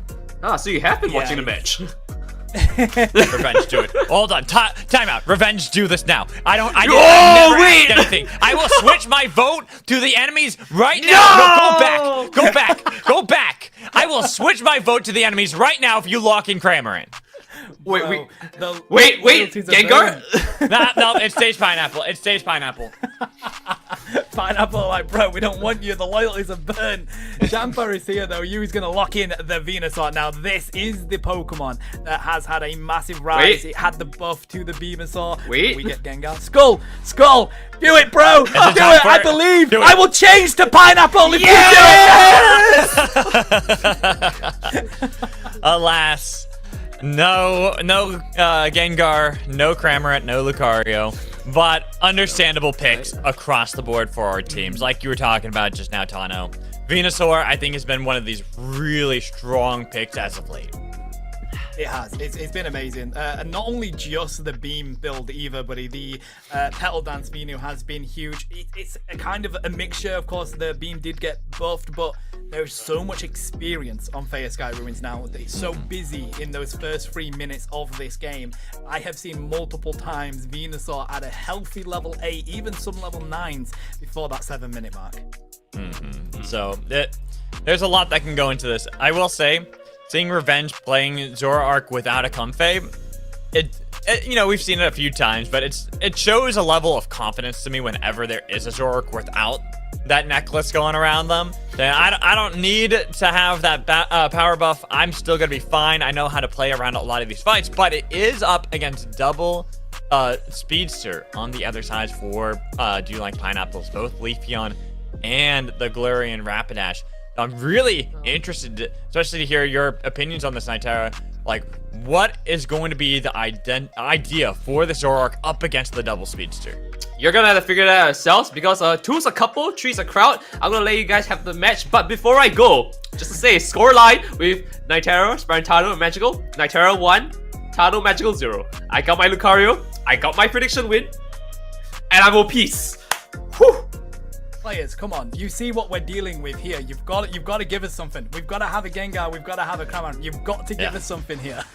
Hey, I'll even take a Tinkaton. I'm just saying right now. I'm desperate. It's been so long since I've seen Cramorant, but it hasn't been that long since I've seen some action here on the Thea Sky Ruins, and we're already seeing some points dunked in by Pineapple. Getting some good points for Ponyta. Trying to get up to that Rapidash really quickly. Yeah, I like how they're going straight for it here at both teams. The Armarouge is so interesting. We've not been seeing much of that fire spin. Oh, Skull's going to find the first KO there. But the Armor Cannon did get a buff. They do manage to find Dwebble. I'd be intrigued to see what they want to go for, the ranged or the all-rounder on the side. Oh, but this is going to be the problem. Revenge already level 5 on Zoroark, and this is the power that it can bring, but that's a lot of damage from Leafeon that nearly took down Revenge, was able to barely get away. Big pickups by the enemies despite, you know, being down a couple points here. They are in a good position. Seeing how many of their players have lots of points stacked up already, the energy is being built up, and how they're already starting to try to get control back on the map up against Pineapple. All going to be about the matchup of these speedsters, buddy. The Zoroark Leafeon. Got to keep a close eye on that, because who can get the levels higher first might be how this game is decided. Right now, still looking for that Rapidash on the side of Nils, as we have 20 seconds before Regidrago is here, and the enemies continue to push onto this pad, buddy. This is the problem that I foresaw. It's like, you're a little bit behind. You're up against really good spikes here in not only the Buzzwole, as you see that slam on a poor Ponyta, but you're already making sure to take down the Ponyta before they can hit their spike of Rapidash. Here comes the Regidrago, gonna dive on the side of Revenge. They do find Eldegoss here as Pineapple look to swarm around it. Can they get the secure? The Armor Cannon does just that. That's huge experience, but can they take down Revenge? In return, they dash on out of there. Have to get what they had already and take that as the prize, but the problem there is this Buzzwole, where you're worried about. We're all talking about the Zoroark versus Double Speedster. Buzzwole early game is a Speedster. Let's be real. The amount of damage that bug does is too high. 100%. And also, peak this Venusaur, by the way. 20 seconds, 720s have now spawned in. They've hit level 8, buddy. They're keeping up with that Buzzwole, with that Zoroark. Right now, the enemies are just controlling these levels in this game. And if they continue and they get some Unite moves before the 7-minute mark, they're going to feel pretty tasty. Nearly there on the side of you. Nearly there, and trying to see how they can push down.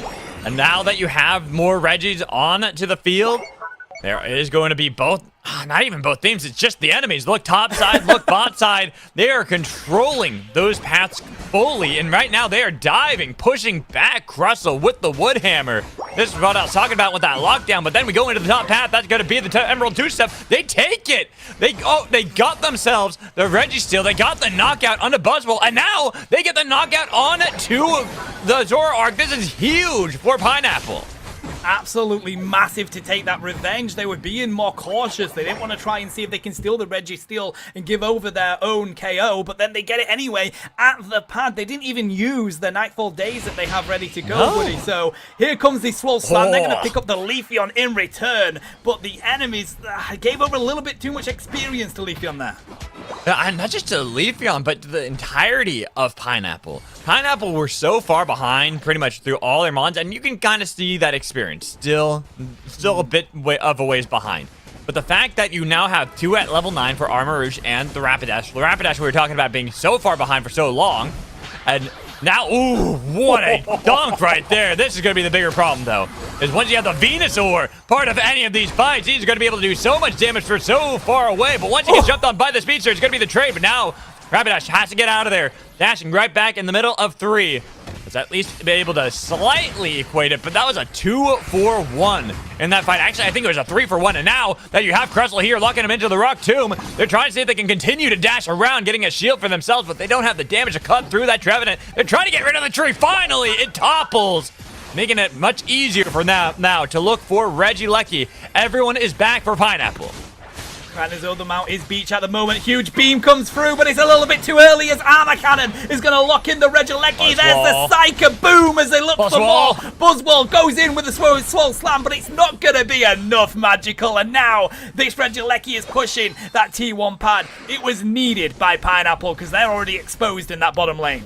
And the surprising thing to look at here for Pineapple, they have gotten every Reggie so far in this game. Not one has gone the way of the enemies. Drago, Steel, then Lecky, and now up into the top path we have another Lecky on play, and this time it's going to be Reggie, so they can grab another Reggie, every one of them. Where is the Reggie Gigas now? Have they not hit the Braille symbols and gotten themselves everything at this point?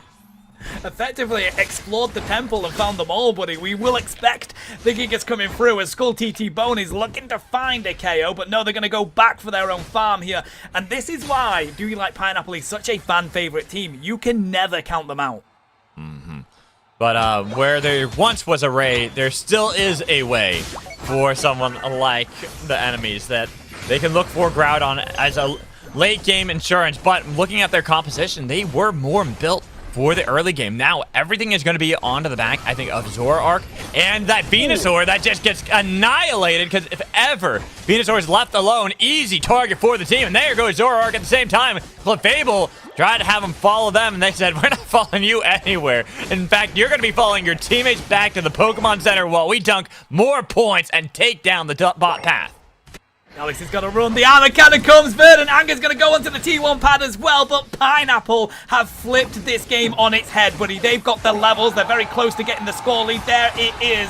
And they are managing to shut down Revenge. That's the most important thing. Of course, Beach, they're probably going to get KO'd here. But they were trying to get Pineapple out of that situation. Nils is going to continue to dive in, looking for the KO onto Revenge. I mean, they were going to try to, but they go back in anyway. And the Galarian Rapidash shows who's boss. This is what I mean. They are not just catching up at the point that I was talking about earlier. They were catching up. They were looking decent. They were getting themselves in a better form. Now they have surpassed the enemies. Level 14 for Leafeon. Only 12 for Zoroark. 13 for Rapidash. Again, looking at that Zoroark, only 12. While Buzzwole is 13. That's nice. This is the point of the game where the Buzzwole isn't as effective as things like that Zoroark, the Leafeon, Galarian Rapidash. Really now, we are looking towards Venusaur. That is the big bread and butter of the composition for the enemies. If they cannot protect Venusaur, they can't protect this game. And they've had difficulty doing that throughout this game so far. They have been shut down realistically by the Leafeon, who's now hit level 15, buddy. They know that Crustle is there with Revenge popping that illusion, but it's all about, can you protect Venusaur at this Groudon fight? Because if you can't, Pineapple is going to punish you for it. But here it is. Groudon has made their way onto the Thea Sky Ruins. 2 minutes on the clock, lead for Pineapples. And look at that. Big points about to be dunked up in the top path. That's going to take the lead back for the enemies. Now force plays out of Pineapple. So now the enemies doing a good job with the macro, but they got to be careful as it is going to be the knockout only barely by Leafeon on to the Zoroark, and then the chase on to Trevenant, having the leaves thrown out, but the force much better than the leaves to take him down. Rock Tomb locking down Trevenant, but Trevenant having so many heals, and now Buzzwole on the other side. Galaxy wants to see if they can lock down anybody, but they're kept at bay by that Rebel Rouser coming in from Crustle with a nice use of the Rock Hammer again, and then they lock the Tomb, but the Wood Hammer to try to see if they can turn it around. It's a double knockout for Galarian Rapidash, but guess who's back? Revenge here in the fight, looking for the cut damage, taking down anybody, but Peach is taking for so long. Now Buzzwole dragging in the Armorers, getting the shields back once more so they can take down the Buzzwole and Zoroark in combination. Only Clefable is left. Pineapple back to Groudon. Massive amount of damage came in from Aaron there, and again the enemies haven't been able to protect you there. They've been cut down by Nils. The rip onto Groudon. Yu's trying to come on in, see if they can get the beam on through. It's massive, and it's going to lock it in for the enemies. They were on the back foot. Magical Pineapple had took charge of this game, but can they get back before they give up too many buffs? The Groudon buff, they get shot in the face on the side of Aaron. Giving the buff over to the Galarian Rapidash is a bit risky though. That's going to be a lot for the Pineapple to push onto this pad, but the enemies, oh boy, they are defending this well. They defended it perfectly. The beautiful steal, that's all that's needed when you're Venusaur. So the Solar Beam takes it away, and now, as you can see there, that's not a Claydol. But that was an Emerald 2-step to delete him anyways, with no time remaining. The enemies sneak a win right from underneath the Pineapples. What a game that was, though, buddy. You look at that score for the league so far on the side of the enemies, and you think, hey, Pineapple, They are on the back foot here. They've got a little bit of a mountain to climb, but look how close it ended up being. Oh, that's a heartbreaker for the Pineapples. Like, they were doing so good in the mid and late game, but they made one fatal error. They went for Groudon when Venusaur had just respawned. Like, yes, you're like, we got to go for it now. We know that there's only going to be the Venusaur and the Clefable, but that's the power that Venusaur can do.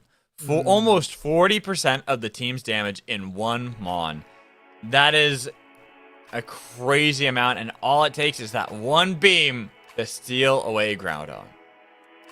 Facts. I feel like what should have happened, because Nils managed to pick up you quite early there on that Venusaur. So what should have happened is maybe that should have been the approach where they're like, okay, Venusaur's not here. They're going to be on a long cooldown. Let's go for the Groudon. But they were dealing with Quento, and that took a lot to take down that Trevenant, buddy. The way that they used that Phantom Ambush to stop the scoring on Skull TT Bone, that is how they managed to get the lead in that fight.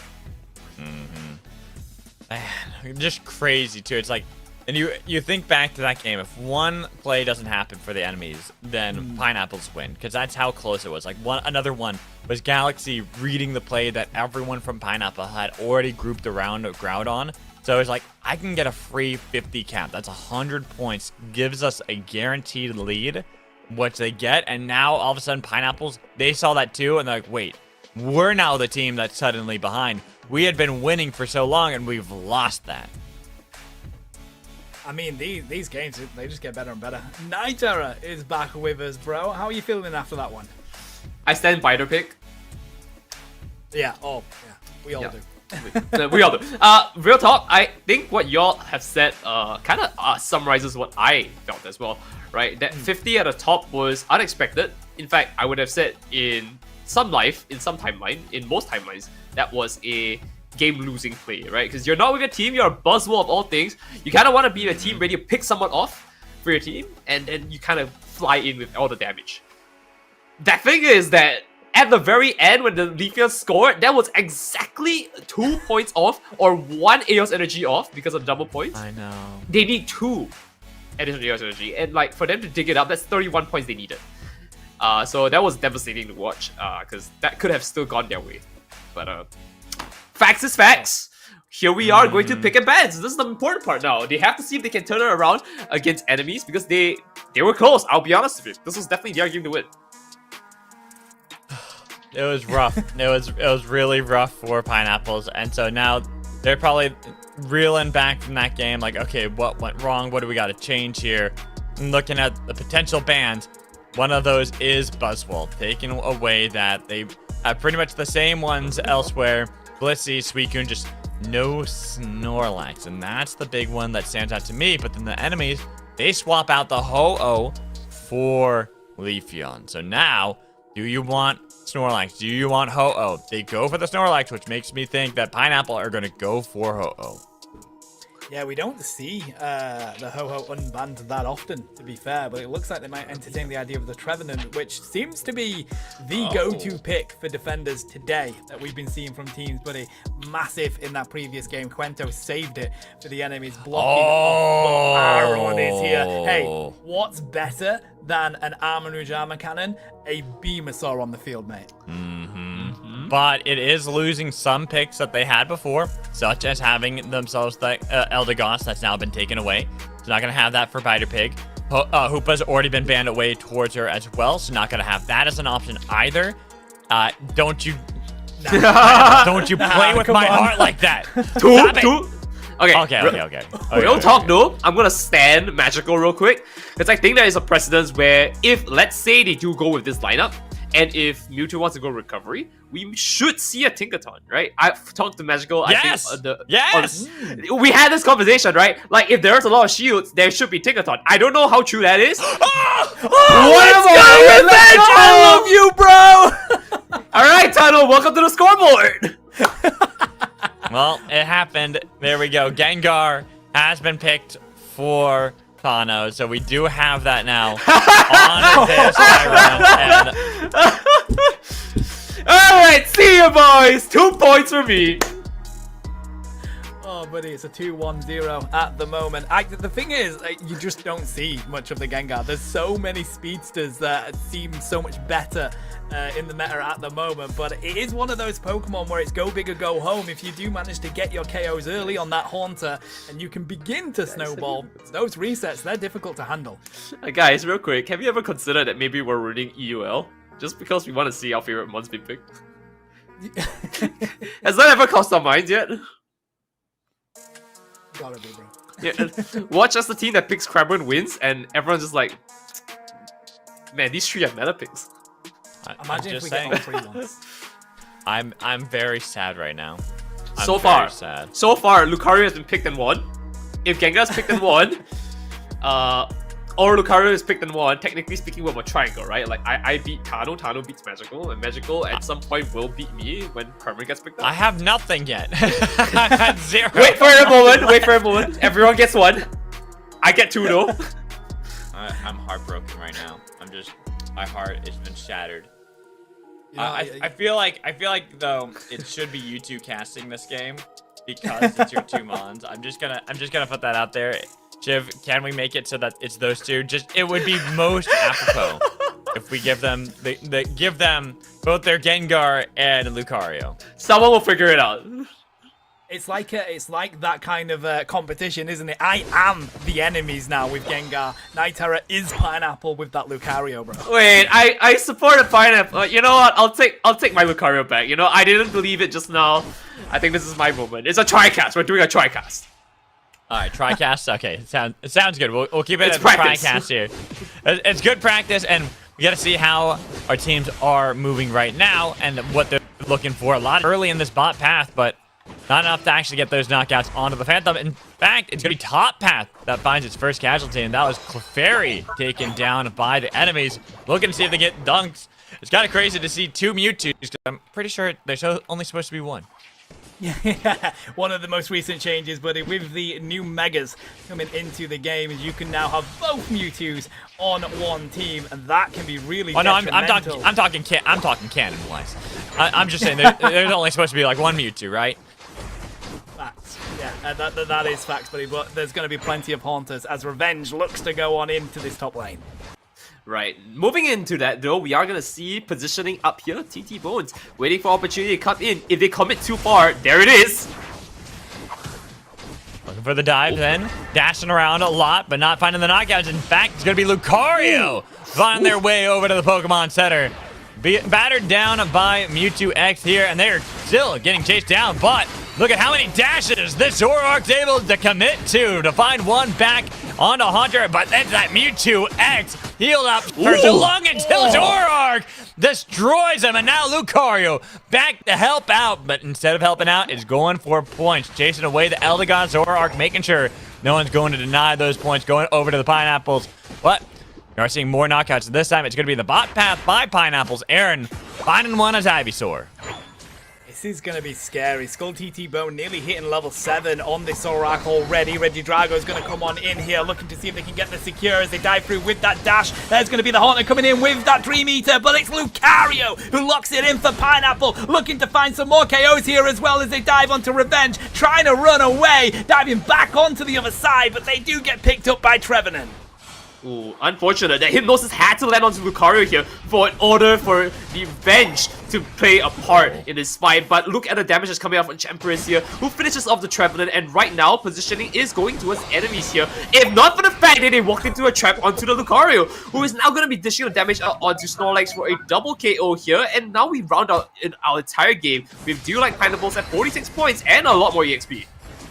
And they're just cleaning up a lot of these camps too, giving very little over to the enemies. But as we get closer to more Reggies spawning, I'm looking at how the teams are moving. And like in the first game, we saw how it was the enemies, the teams that were in control early of Reggie spawns. But this time around, looking a little bit more even, especially when you look at that top path, they're looking a little less even because of the Pineapples destroying top path. They go immediately onto Reggie Steel, while Reggie Lucky down in the bot path should be secured by the enemies. give them a decent amount of experience there. They need revenge to be Gengar. That is what they're looking for here, because look on the side of Pineapple. They've got their levels. They've got the Unite moves ready to go. Lucario's hit level 10. It's ridiculous that the enemies are this behind as they try and defend the Regieleki here. There goes the Phantom Ambush, looking to see if they can come in and pick up the Zorak, and they do. The Dream Eater comes through. There's the Phantom Ambush damage, but Aaron has shown up as Nils looks to find the KO onto Champaris here. That Regieleki just teetering on the corner of this T1 pad, but the enemies, they got to go on the retreat as they're not going to be able to lock this in. Ooh, and it's looking real good here. In fact, the biggest issue I see now is the fact that Pineapple, having the Registeel, is able to dish out so much damage, and they just can't really keep up from the side of the enemies here. Right now, as you can see, this is a very dangerous situation for Elder Gods, right? Trying to get some EXP here, but if they want to commit into a dive, who is there to help out aside from Snorlax and the Mewtwo who just appeared? Sorry, my headphones fell off for a second. But here we go. Ooh, a nice heavy slam here with the block to try to block off the escape. Spider Pig gonna be the sacrificial, I guess, Clefable there in this one because they were taken out pretty quickly. But Gengar making out with a sliver as the team defends the pad. Mewtwo-X can't heal up through all that damage, and now Skull's here. Says, hey, I thought we got rid of Mewtwo, but why not get rid of a second one as well? And then look to take control of the bot path, as it's only that one Gengar that's left. He was holding on with barely any help before, but enough out that he was able to stay in the bot path, and now it can be the other way around as they can look to eat the dreams of Pineapple, who thought they could take down that bot path. It's really a right. Yeah. It's this Venusaur, buddy. How can we allow Venusaur on Sky Ruins when you can't even get close to it? It's hit level 11. The beams are doing massive damage to the enemies. No wonder they are so consistently in the lead here, buddy. You gotta look at banning that Pokemon. And again, look at the position, right? Bottom, Regieleki, they're kind of ready to set up. Magical, tell me, what can they possibly do to change this? Ban Venusaur in the next game. That is exact. I'm with Tano through and through. Ban Venusaur, play Cramorant. What? I didn't say that. Anyways, back into the top path. We do see that there are going to be some more dunks here as the enemies did get the Regice from the top path, and now they're trying to defend themselves in the bot path, but it ain't looking so good for the enemies because that is gone. No defense left. Mewtwo still standing, but now another Mewtwo right behind them. As they both realize they can't really fight back anymore. They're really reliant on having Gengar get more points in top path. Looking for those stacks. Now, this is it, right? We've talked about this before. They are currently behind by at least, just under 200 points. But now with Groudon on the field, it isn't as easy to instantly score. It is stoppable for that scoring. So the T1s are even more exposed because once you have all those buffs, they're going to dive on in here. They do manage to find the Eldegoss. I was trying to finish my point, but I can't now as they continue to break through. Phantom Ambush is going to come out looking for Aaron. They do go on in with the Dream Eater. 1 HP in the Dream Buddy as the Phantom Ambush doesn't hit it. The block from Spider Pig is absolutely massive as they get KO'd in return. Hey, you know what they say? Spider Pig does whatever he can.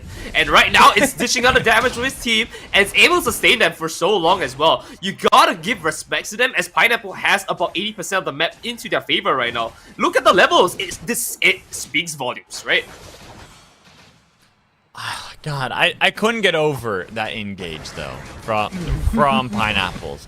The eject button with Horn Leech to lock him down into Phantom Force that set up the whole fight in the beginning, and there's that moment too for revenge where he almost had Aaron. So close, but the dreams crushed because even with all the mobility of Gengar, it's still not enough. They make up the entire screen's worth of distance you have to get just to get to Venusaur. Right. It's Spider Pig was so on point with that block. Thank God that that's what they got in the Wonder Wish, buddy, because Aaron would have been gone there, and that is a huge amount of experience over to the side of Gengar. You do not want to give that to speedsters, just as you are about 20 seconds away from Groudon hitting the field. They do get the Regieleki. Regice does go to the enemy, so they're going to have a decent buff coming into this Groudon fight.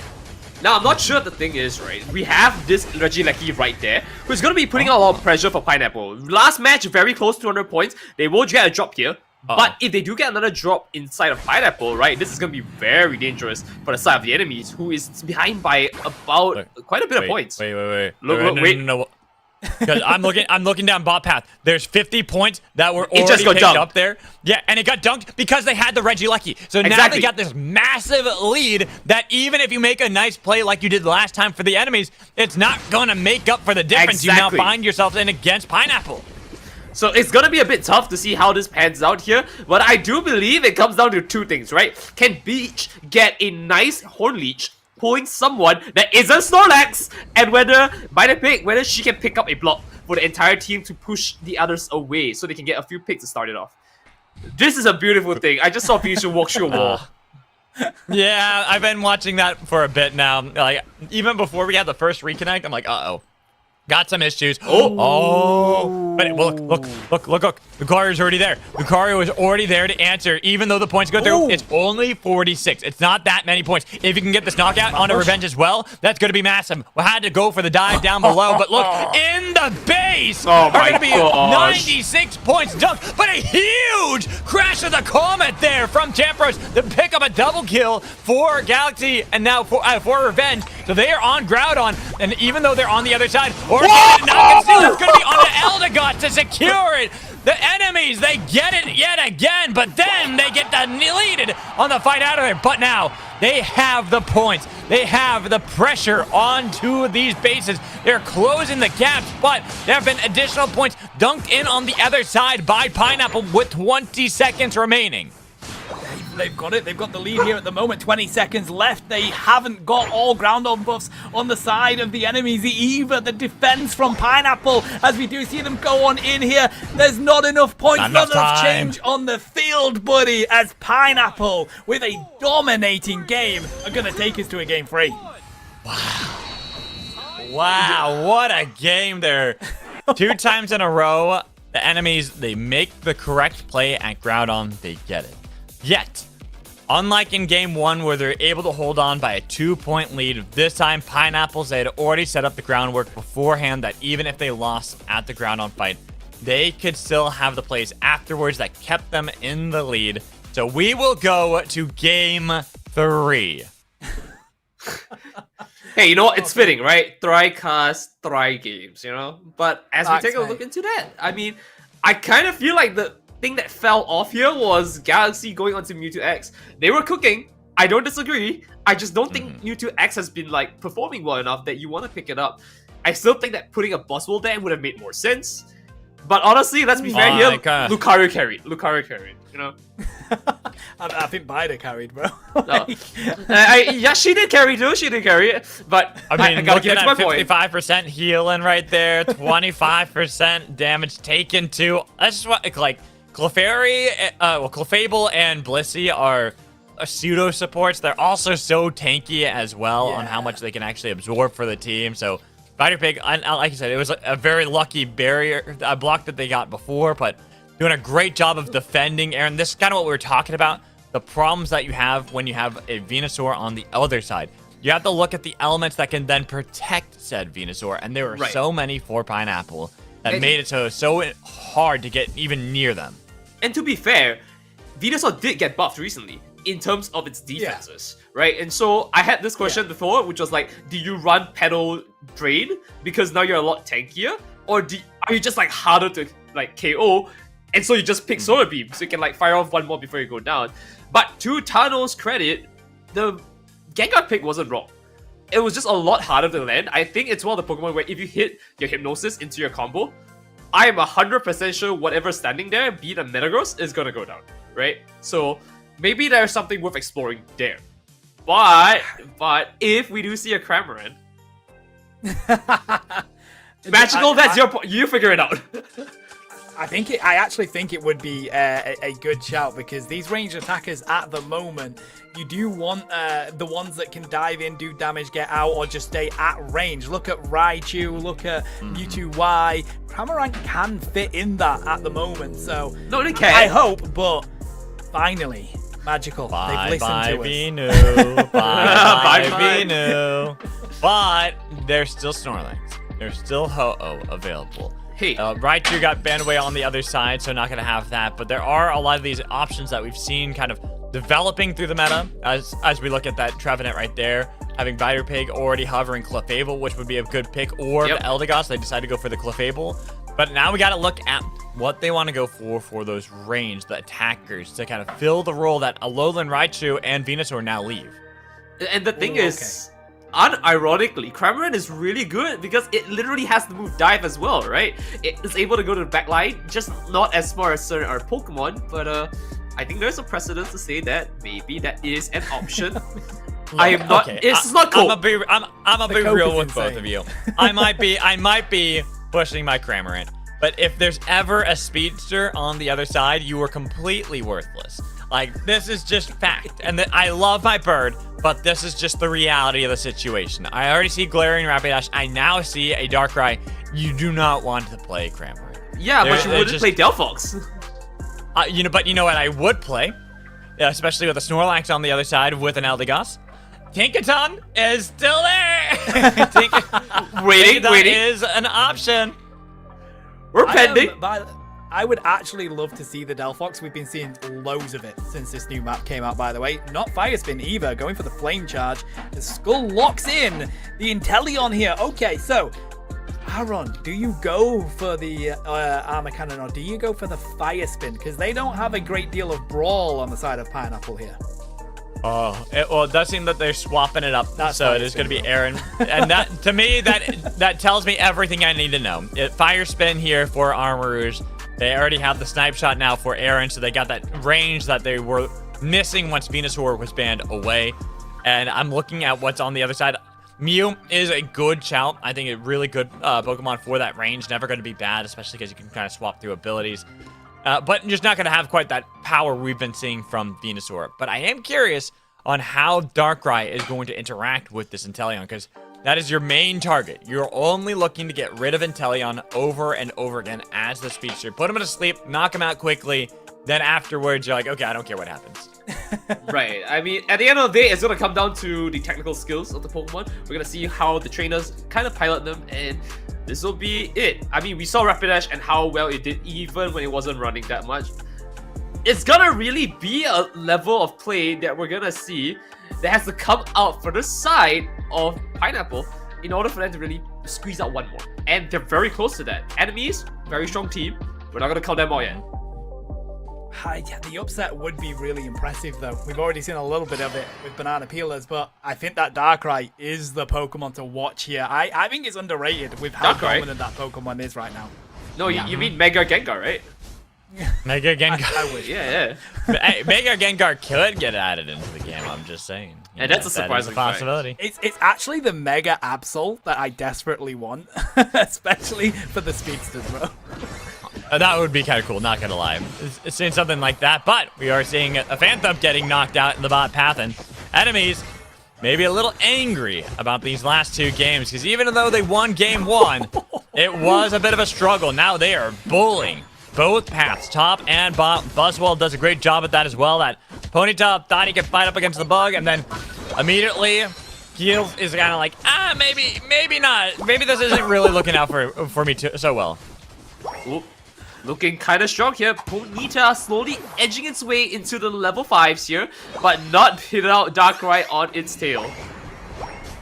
I absolutely love how aggressive the enemies are being here. You has to get back onto the pad, uses the coaching to dash on through. That's the power of these Mew players, by the way. As the 850s come on in, it is Fire Spin here. Skull TT Bone trying to go up against Revenge. They're put to sleep. Look at the damage that comes through from Galaxy as well. And Jet Button has to be used by Bida. The pressure from the enemies is next level here as they continue to push on in. They pick up Bida and they lock them down. Skull TT Bone having to defend this with that Fire Spin, but they got to get on out of there, buddy, because Buzzwole is not letting them get free.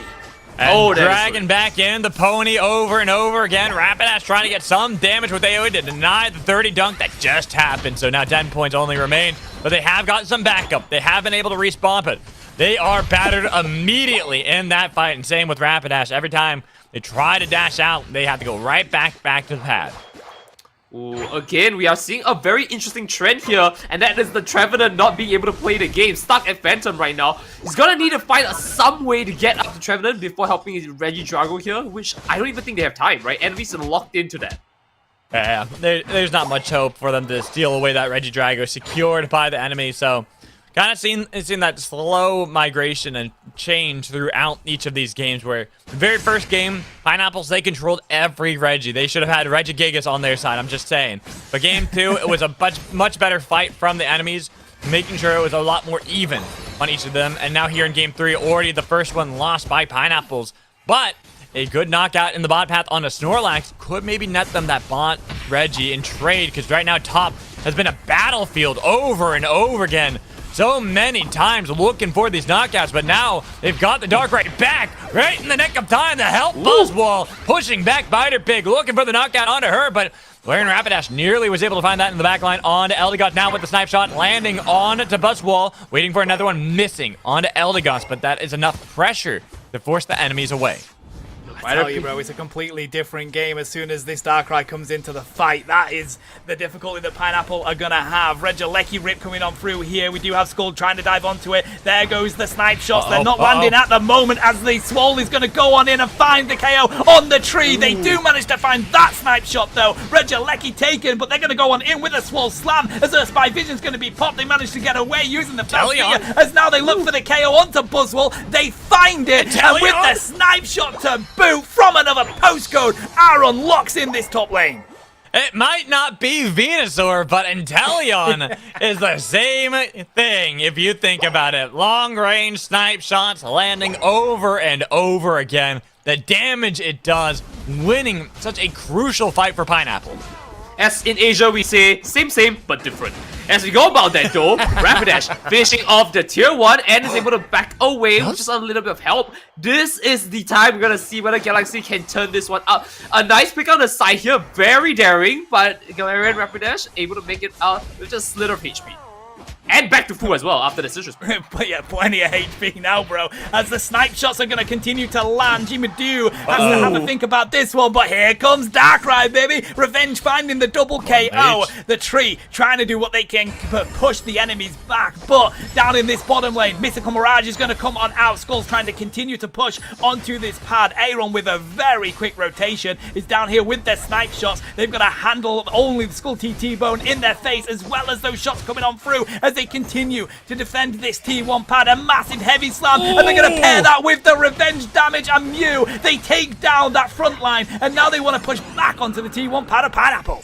They're still fighting back and making sure that Pineapple aren't out of this one just yet, and using as many Metronomes as possible, trying to heal back up the team, but it is not looking too good, especially because they got to be afraid of Darkrai, Buzzwole in the top path, but it is going to be a fight for Regirock. Heavy slam only onto one, trying to put up a wall, but they're doing that over to the Trevenant, taking a lot of damage on them. Hornley missing, but they got the damage, just 50% onto Regirock, and they got to make sure they lock down onto that with the fire spin, getting a lot of damage, but there's going to be the pushback on to Darkrai, barely surviving, finding the knockout onto Armorers, now chasing away the remaining of Pineapple, but now Larian Rapidash too late to steal away the Regirock. Another double slam with a heavy slam has kept Pineapple back on the pad.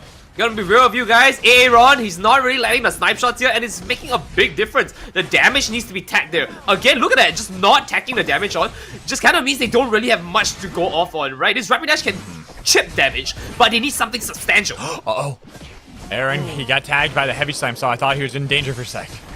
I mean, they do manage to go on in with Quento here. They're going to sacrifice themselves so they get not only the Regidrago, by the way, guys, but they also get that T1 pad broken and continue to extend this lead as Galaxy looks to punish Skull here with the Swole Slam. Unfortunately, the Lecky does get KO'd before it can walk on in. Now this is looking like the enemy's game at this point. The last two, Pineapples were neck and neck with them, if not finding minor leads to make sure that it was really game on at Groudon. But now it's not looking so clean for Pineapples. They're falling behind looking at the levels. It's a level 14 Darkrai for the enemies, 13 for Buzzwole. Their highest levels on the other side are double 12 for Inteleon and Armorers, so far away the curve. Right, and you can continue to see it. You did, indeed. That's not wrong. But as we look at the positioning though, Pineapple has a good idea of what they want to do. They just don't have the damage at the moment, right? And I want to keep nagging on the fact that Inteleon needs to hit his shots, but do you see how it makes a big difference, right? One hit and they're walking away. They have the position, they just don't have the damage at the moment. I do agree with your point, buddy, because if you do hit those shots, you are getting the healing coming out from that Elder Goss, and that's on cooldown. That's a massive difference, as well as that huge damage that you've just dropped that you can then do again, because you've got a couple of those snipe shots that you can use. So Groudon is now on the field. Pineapple trying to see if they can be a little bit patient with this, trying to get all those Unite moves back. No, they're being cheeky. Look, they've sent Galarian Rapidash. They're looking for the long haul all the way There it around. is. They're hoping that they can actually dunk in those points. Similar to what was done to them before, but Buzzwole already on the call, and same with Darkrai. They should be able to read this one. Can Rapidash get out of this one? Going to be interrupted, and losing Rapidash is going to be a massive loss. Niels punted into the wall and knocked out by one punch from the Buzzwole himself, and now it's going to be a 4v5 right around Groudon, missing some of the damage, but not missing his Champras, getting a lot on it to beat, trying to see if they can get the yawn to put him to sleep, but no sleepy time just yet. Missing Lauren Leech as well, but now Galaxy taking quite the beating on the other side. But they found the knockup onto Inteleon. They got to get rid of Aaron, but he's able to get away with a nice eject button, trying to land something. But now they've got the dashes back in. Guess what? The Rapidash is back in the fight, and they're looking for the double knockout out of Aaron. They're looking for any more damage too onto the enemies, but they have come what they fought for. They found these knockouts. They've got damage onto Eldegoss. Another target. There goes Darkrai. Even if Eldegoss survives, if they can get rid of Mew, this is their Groudon, but Mew is going to be the salvation for the enemies. Like before with Venusaur, can they pull it off again? That's a Hornleech Wood Hammer, but there's still enough health. It's not stolen this time. Pineapples, they say, do you like them pineapples? They've got that Groudon, they've got the play. They go for the points as they look for this series win. Let's take a look at a quick replay, man. We need to see. I love pineapples. That's what I'm going to tell you right now, bro. What a win. The patience that we witnessed. Yes, Niels, they tried to sneak something in and be a little bit cheeky. They got caught out, but the way that that team didn't break at that moment, they just stuck together onto their side of the field, their side of the Groudon den, and waited for Niels to get back, and then they just clean up the enemies. A huge pickup for Aaron to get away from the power that was Galaxy on that swole. Absolutely, Tano. It's discipline at its finest moving into this here. And you can see how Pineapple picks himself up. Another win on the board here. And enemies, hey, 7-1 of a scoreline. We're going to see you at 7-2. But Pineapple's looking really hot after that one, breaking the streak. And I just got to say, I might not have gotten my Cramorant. I might not have gotten my Tinkaton. But I did get my prediction, even to the 2-1 victory for the Do You Like Pineapples. So let's go. At least that's a win on the board for me. You can sit with the production crew. I'll take my my pack and stuff, my predictions. I'll go with Tano. You know, there's the casters and then there's production. You pick your side. There's me. Hey, I picked the winning side in this one because Do You Like Pineapples find a great win where it seemed like it was going to be all for naught. It seemed like that the enemies had it locked down. They found that great pick as you're talking about on the Niels, but yet it was the fighting prowess that won it out for Pineapples. And like you can't see a lot of it, but Biter Pig did a lot to protect Aaron there, where there was a great heavy slam that locked down Aaron initially, eject button away, and it seemed like there was still going to be that follow-up to go on to Aaron, but you just watched the positioning that she had, constantly making sure that any damage that would go on to Aaron was redirected right back onto Clefable. That way they pick up that win, they pick up that series, and upset everyone besides myself. This is the EUL chat. This is the electric games that we witness. These players are all amazing. This isn't even in season for Pokemon Unite yet, but this is the level that EU is currently fighting at. It's very exciting, nice era, and it's only gonna get bigger and better from here, mate. Hey, don't push it to me because we still got a lot more games coming up here. I'm gonna save my voice. I know Mashko, you need to save yours too. But as we go into it here, we'll let him do his talking. But we are going to be seeing a few more interesting games coming up here. Like we said, Ultimate is going to be ringing back for another round later on here. Not this next one, but I'll hold you guys onto that one, tease you a little bit. But as we go into it, important thing to note is the scoreline. We're looking at 2 for me from Lucario. Tano, you picked up yourself a 1 magical. We're gonna see whether we'll give you a freebie here. If you get a Tinkaton, that's one's for you as well. Yeah, that ain't happening. I got my prediction. That's all I care about. He got his pineapple. He's moving on for that. But yes, we'll throw it to a short break before we see our next matchup here. I hope you two are excited, as I am. Yes. Yes, I am.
All right, after sneaking out a win against Banana Peelers, Ultimate are going to be back on our screens versus the Victory Road here. Is it really squeaking out a win when they were already the favorites, or is it more Banana Peelers looking really good, taking a game off of them, and now showing everyone that Ultimate is vulnerable? This is a team that is not infallible. You can beat this team, everybody. Go into this one now with the mindset that they are beatable. He's got a point. Magical's got a point here. Ultimate is the best team as of now, statistically, Tano. He's got a point to say that Banana Peelers kind of rocking the socks here as we go into this. I do also, you've got to be like, Ultimate in that final game were very dominant. So I say squeaking out a win. It was the fact that Banana Peelers had at least pushed them further than anybody has. But this is going to be Ultimate versus the Victory Road, and the Victory Road have a pretty good record as well. So still, one of these teams is trying to make Ultimate falter for the first time in this tournament. Second time. Again, is it first time now that we've seen Banana Peelers take a win off of them? It's like it could be first full stumble. It could be like before they kind of, if you're doing the hurdles, right? You kind of hit it, but it didn't fully fall, right? It could be this time that it's the full face plant after hitting that hurdle. And that's going to be the big thing. Whether or not Ultimate can rebound from that one, be like, all right, that was just a hiccup. We're fine. We're coming back into this one to get a nice 2-0. Or if Victory Road, they're going to be the team, as you can see here, that can somehow take down a full series against Ultimate. A little bit rough, but yeah, we've talked about Ultimate's team already. Let's talk about Victory Road. One of us is going to have to say the name. CF, Sauce, Caesar, Hiyori, BH3, Yuful, Greg22, and Aslanako. Sure, let's go with that. Bro, you smashed it. Yeah. Alright, and most important thing, of course, this joke has been running for 3 games. We should carry on. Some of them have went to the EUIC. Oh, gee, I think Talo has also went to the EUIC. Shout out to him. Did I? Let me just remember. Oh, wait, yeah, I did. I was at EUIC. Oh, yeah! It was amazing. Right. So as we go into Ultimate and Victory Road, the Victory Road. Let's take the pick and bans out here. We are looking at Venusaur going out of 3A. We are going to see Suicune, lifelong pick. And Comfy as well. So Zoroark doesn't feel as prominent, but we did see last game. Zoroark still rocking his socks. I'm just going to say this. We have seen a lot of the teams kind of working with each other when it comes to like the votes and stuff like that. Like we're trying to make it so that there's as many bans as possible. But there's every possibility you can take over the system by attempting to ban exactly what you think your opponent's going to ban. So that leaves even more powerful picks, especially if you're orange side. I'm just putting this dark tech out there to the world for everyone as a possibility. What if you just don't ban? What is the sick power play? You just tell your opponents, I'm not banning. You could. That could happen. It could happen. Kaoro is going to pick up the Alolan Raichu here as the first pickup. That's a little bit bizarre. You usually, see it a little later on, but first, also, Inteleon. It's because Venusaur's banned. Alolan Raichu, I feel like, has been seen as kind of like that secondary attacker. Then Inteleon after that to kind of fill up that role. Mew would have been another pick that they could have gone for, but the big thing for me is Hoopa is let through this game. So we will get to see some Hoopa. Qatar onto their coveted Trevenant that has been already getting back into the meta, but then having Bingo onto Clefable. I feel like Ultimate are getting a lot of the things that they have been begging for all day long. Just saying, Ultimate has played 2 games so far. This is their second game, of course. Do it. They are He's so happy. He's like, I'll take anything now, please. I'll take anything. Ultimate has seen the stream, I'm pretty sure. There is every reason for them to pick any of the 3 mods we want because they are on stream. And I'm gonna get my 3rd point. Watch it. Bro, come on. I mean, it's difficult, isn't 3-1-0. Because Lucario is so good in this meta that we're kind of like handicapped going into these. I'm just in a pit of despair right now. Hey, it is true. I mean, if I'm walking, right, Tano is on like crutches, then what's magical? It's on a wheelchair. Right? No, it's the meme right now. It's the meme of the kids swimming, right? Where there's one kid that's getting all the help. That's Nightera right there. Tano's the one struggling to swim, and then I'm the one at the very bottom of the ocean. Okay, I get it. fact. That's me. That is me right now. The only thing I've got going for me is I got my prediction right in the last one, and now I suppose I should put my prediction out there again because, like you said, I did not put mine out to begin with because I was Sleepy Boy. What are we looking at? I could go for the memes again. I could choose the team that is less favored. Take the road less traveled down it, you could say, here with the victory road as well. However, it's hard to root against the undefeated team of Ultimate. They have a great composition. They have everything that I want going for it. Right now, I'm keeping everyone on bated breath as to what I'm choosing because I've now made it go back and forth for both of them, that I can choose either. The drum roll. Of course, I'm going with the underdog. Of course, it's going to be Victory Road. Let's go! I believe they've got the champ. They've got the punches. This is gonna happen. I mean, to his favor, I did pick banana peelers. I do believe that there is a chance now, after seeing that shakeup, that there is a spot for someone to pick out Ultimate, right? And I don't disagree with that. But Ultimate, after that shakeup, Tano did say that they could be like at their A game now. So let's see how this one plans out. Bro, how can you vote against Ultimate with the absolute demolition they did in that final game versus Banana Peelers, bro? Come on. These guys are going to be locking in heavy because they're Ultimate. It's called Machamp, baby. They are the champ, and they are the champ for a reason. Machamp, baby. That's the tagline for this tournament. It's Champ Cena, baby. As we see, the first KO is going to come out from Kiyoro here as they do manage to find that poor little Sobble looking for Qatar. They do find it, and that is going to be goodbye to that little Jigglypuff. Breaking the curse early, I see. We're going to see finally a Trevenant early instead of stuck at Regidrago. Sorry, my wife's cooking food right now, and it smells delicious, so Tano, you go. Ooh, that sounds tasty, man. I can't wait for food myself. Send some over. We do have this Nachos looking for their own food as they come down for these Natus. The acrobatics comes through, finds a couple, but Hiyore is ready on the Cypher.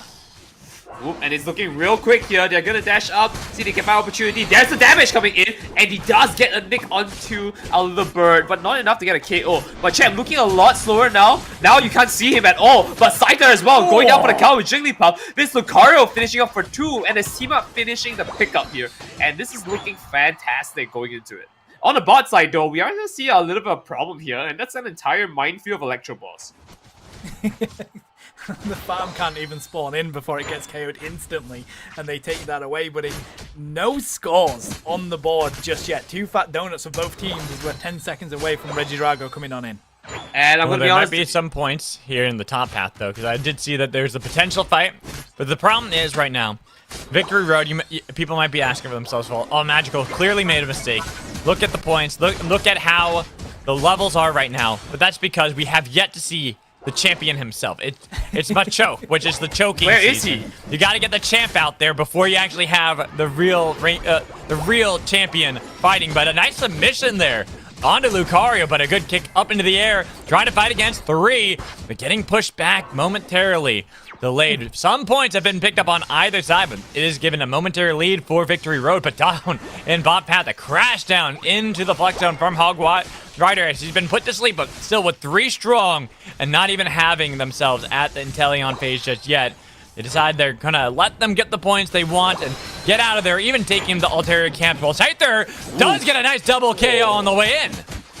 Hey, it's with Flare here. It's not Hog Rider, it's a Hog Rider! As they do dish the damage out here, it's not a lot of Hog Rider, it's a lot of running away now. He's not dishing the damage enough to take the KO here. And the level difference show. 1 level difference and an assist from Inteleon. It's gonna give them the opportunity to start on Regirock here. And I'm not sure if this fly can actually secure it, but if they do get a nice hit, it could finish it off. Look at the damage. Uh-oh. Oh, the Lowland Raichu securing that back, and then the knockout on to Qatar, but accidentally bonking into the wall. Oh, great!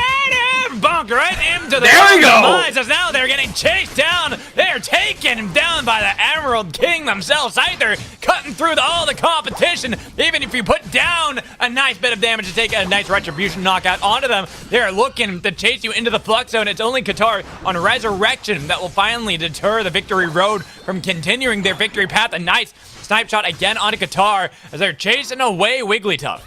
Hannah, take a look at this though. Do you see that bird? So much, bro. Yeah. I do see the bird. I do see the bird. I'm loving it, and we'll see if we can keep up that for the rest of the cast, buddy. But this Wigglytuff is taking so much damage to take down. It is so tanky. But right now, the Victory Road just trying to see if they can get some points in themselves as Hog Rider lands on down with the fly and finds the KO.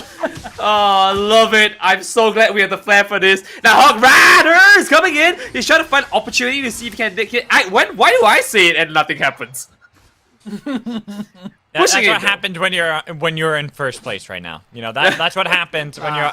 It's you don't have that energy about you just yet. You got to get the aura. You got to aura farm like me and Tano are. All right. I'll let you guys do your aura farm while I wait for my moment here. They are set up for Regieleki here, and they have great positioning for that. 3 on the top here. They have Wigglytuff and Hoopa coming in for 5. Oh, flame charge comes on through, not able to find it yet. Hog Rider lands on them, but they get sent back to the Pokemon Center, riding all that wave to Nurse Joy as the Victory Road break this T1 pad. That's a Regieleki pushing the T2, and it's only Hog Rider that's looking to get on up there, but they go into the central area, and the Lecky goes in, buddy. We've got Machamp ready to roll on in with a barrage blow, getting ready to pop it. They have to dive on out of there, and they get KO'd in return because Lucario is here from Kranix. I mean, that Thunderstorm aerial, though, all 5 of Victory Road hit by that one. Even if they knock him out in Retribution, that wins the fight for Ultimate, because now it is cleanup for everyone else on Ultimate. They were so low, locked down for so long, that it was just a great heads-up read from Ultimate to at least drag back what should have been certain defeat back to victory. I mean, you could even say that was a stellar play going on to 5 with the Thunderstorm arrow here. But jokes aside here, we are going to see another pickup onto Regice here. And Ultimate looking a lot better into this fight. They have a lot of recovery as well. So it's just kind of a matter of time before they want to take another fight and dominate a very, very simple law of it. And that's the 4-minute mark. Whether they can burn Unites here to get more EXP on the board, that's the most important thing. It is very close, though, is this game. A lot closer than I was expecting it to be. Looking at that score lead as we're about 1:40 before Groudon is on the field. Rings are let loose as Earthfire Vision's going to come out as well as Victory Road. Try and push on into this as well. Got to watch out. There comes the Flame Sweep on through. Hog Rider looking for the KO as they land with a fly, taking out the Inteleon. So much damage no longer on the side of Victory Road as they have to retreat here. Hog Rider looking for the KO on Hooper. And Ultimate has demanded respect in this bottom lane. Absolutely destroying that fight, too. It looked for a moment, just for a brief moment, like Victory Road had their fight. But then we have to look back at the levels and look how far ahead Hog Rider is right now. Level 14 on Talonflame. Absolutely destroying everyone else. And if you aren't able to take out this Talonflame right away, you can't get the rider on the hog off of said hog, and the hog is going to barrel down and get rid of your entire team. And I mean, respectfully said, I don't think I'll get my moment, but what is important here is to see that as a whole, they are kind of on top of the map here. They're on control of everything here. Look at that. They don't have any space to move out. They do pick up the Inteleon, and they're already on the other side trying to see if they can pick a few more. But I think the overextension here, very crucial, moving into it. 20 seconds on the clock. Yeah. We are going to see Groudon coming in just a bit, and it's time to go down on it. That's a little devastating, buddy. It's a level 14 Cypher off the back of that. A 50 dunk coming on in. Magical, you're basically opening the kingdom for Victory Road to be able to get into this. Don't do that right there, Qatar. You actually might get yourself knocked out, and you got just a couple seconds left, and they might be able to turn around now that Hog Rider is there again to make sure they turn it right back onto Wigglytuff. Almost got close from Qatar, but he knew just the ever limits that you can play on this Trevenant. Now we're going to see how they approach this here. We have Maxina coming in there. Can't really see where he is. But in a blinding flash, we might be able to see a pickup with a submission. Turns it around from there. But from the back side, they're coming in. Dishing the damage. Hog Rider able to take a lot of damage back in here. As we do see the burn coming in here. Dishing the damage and breaking the screen going into it here. They are going to start tacking on Groudon a little bit to see if they can bait them in. But the position is looking very, very much in favor of Victory Road as they're kind of holding their ground here. But with a little bit of space here, we are going to see Koyo pushing him back. Lucario right behind him. They've managed to get that Hundo Burger in, bro. But I do feel like Hog Rider has done so much here that the game is seizing up on us as they try to hunt down on the Machamp. As this, my Vision's going to come out. There is the Phantom Ambush waiting for the barrage blow to come on through, buddy. Wigglytuff in the face of the Inteleon here trying to defend it. But they do manage to find them. Hog Rider lands down. Oh, a cannon for days, Magical, as the Victory Road are wiped down to nothing more than just the Hooper. And I mean, we didn't get to see it perfectly, but a lot of that was, it looked like the fight for Victory Road, but Hog Rider, Granex, they were ready for that one. They had a great position on how they were going to play on all of that, and like, not only was it just Hog Rider, it was also Lucario there for Nitera, pulling up that fight, making sure, not only from the play that we didn't get to see, which was the dunk of 100 up in the top path, but then afterwards, rotating down, having a perfect flank on the Victory Road. 10 seconds remain on the clock, and even if you have a perfect fight here at the end, there's not enough time to take back this game. Ultimate will get themselves a Game 1 victory. Chat, look at what Tano and Magical needs to mimic a fraction of my 3 points. They need Hog Rider, right? I have my Lucario. But with that being said, though, it is very important to note that Hog Rider was dictating a lot of the matches, making a lot of damage going in, either as initiator or the one that's picking up the KOs afterwards. And the team does it so well to protect him as he goes in. I cannot imagine what they would do without Qatar and Bingo actually being there for Hog Rider. But that being said again, Hog Rider was the one to start a lot of the fights. Hog Rider was the one to clean up a lot of the fights. Training X was just an extra DPS, and NLP and Koyori was setting them up to put them in a locked position. Like, they're just kind of stuck. That's the beauty of the composition. And Victory Road has to see what it can really do. Right now, I mean, maybe a bad joke in poor taste, but their Victory Road is just looking like a team of Pokemon that I kind of fill up because they look cool. They need something substantial here. I think Cramorant would sell my point. There, bro. I don't know. With that Talonflame, I don't know, bro. But I do feel like what we didn't get to see much of, and I know you were so excited for it there, buddy, is the Machamp. But they kind of used it more as support with the submission to try and set up some traps alongside Mifil and Hiyori, which does 100% work, but you've got to get more out of those barrage blows in those team fights. I don't think I saw one. There was a couple, but they only hit like 1 or 2 people. They weren't very effective, unfortunately. They weren't you know, when you're playing Machamp, and even if you're playing in a supportive style, the idea, like you said, is you are using Barrage Blow because it will help continually push back your opponents and lock them down effectively while you dish out all that damage. So if you're not able to use it in that more defensive as well as a supportive style, then it's not really worth picking, unfortunately. If I'm even looking at like what other options, Blaziken probably could have fit that role just as well if you're going to go for something like that. Tinkaton, I'm saying, is the discount Blaziken that is still available that teams can go for. He's fishing for it. He's fishing for it. No, I'm not fishing for the Cramorant here because that Talonflame, as you guys rightfully call that, is a very scary thing for a Cramorant. Any speedster, you're already scared as Cramorant. But Talonflame, especially because it's something that can easily avoid anything that wants to then protect the Cramorant. I mean, it might sound bad, and it might sound reactionary, but maybe consider banning the Talonflame. Hey, look, all I'm saying is if Cramorant runs Assault Vest, Rocky Helmet, and maybe an EXP share, could be viable as a defender, as someone who's just sitting down there and protecting goals. But that being said, you are right to say that Machamp was not seen in play. In fact, a lot of the times I was trying to make a joke that it was Muxina. Right, you can't see him, and really we couldn't see him in a lot of the fights, and that played a huge part in potentially how they were able to take the match later on. That entire Electro Ball field, locking them out.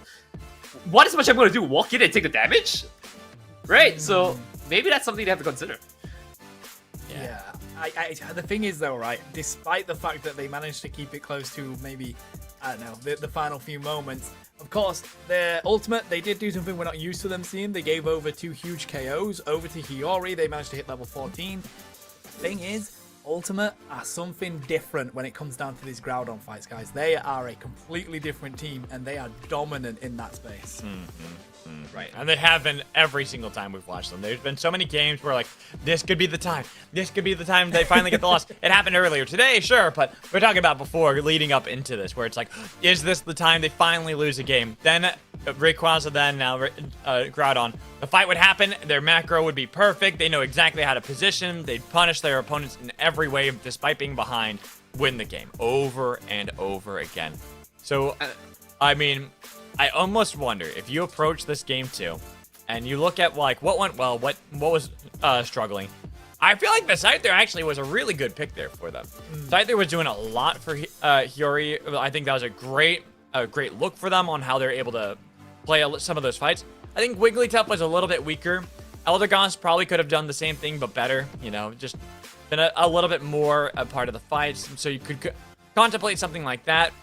But Champ, I think we're all in agreement. As much as I'd like to see it again, I don't know if that's worth picking over something. Like, if you're gonna play it supportive, play it defensive, why not play Mamoswine at that point? Why not play Crustle? Why not play Slowbro? Even if they're not as strong in the meta right now, it's like, it's still better, especially against something like Talonflame. You see them come in, I'm like, no, just stay there. Stay right there.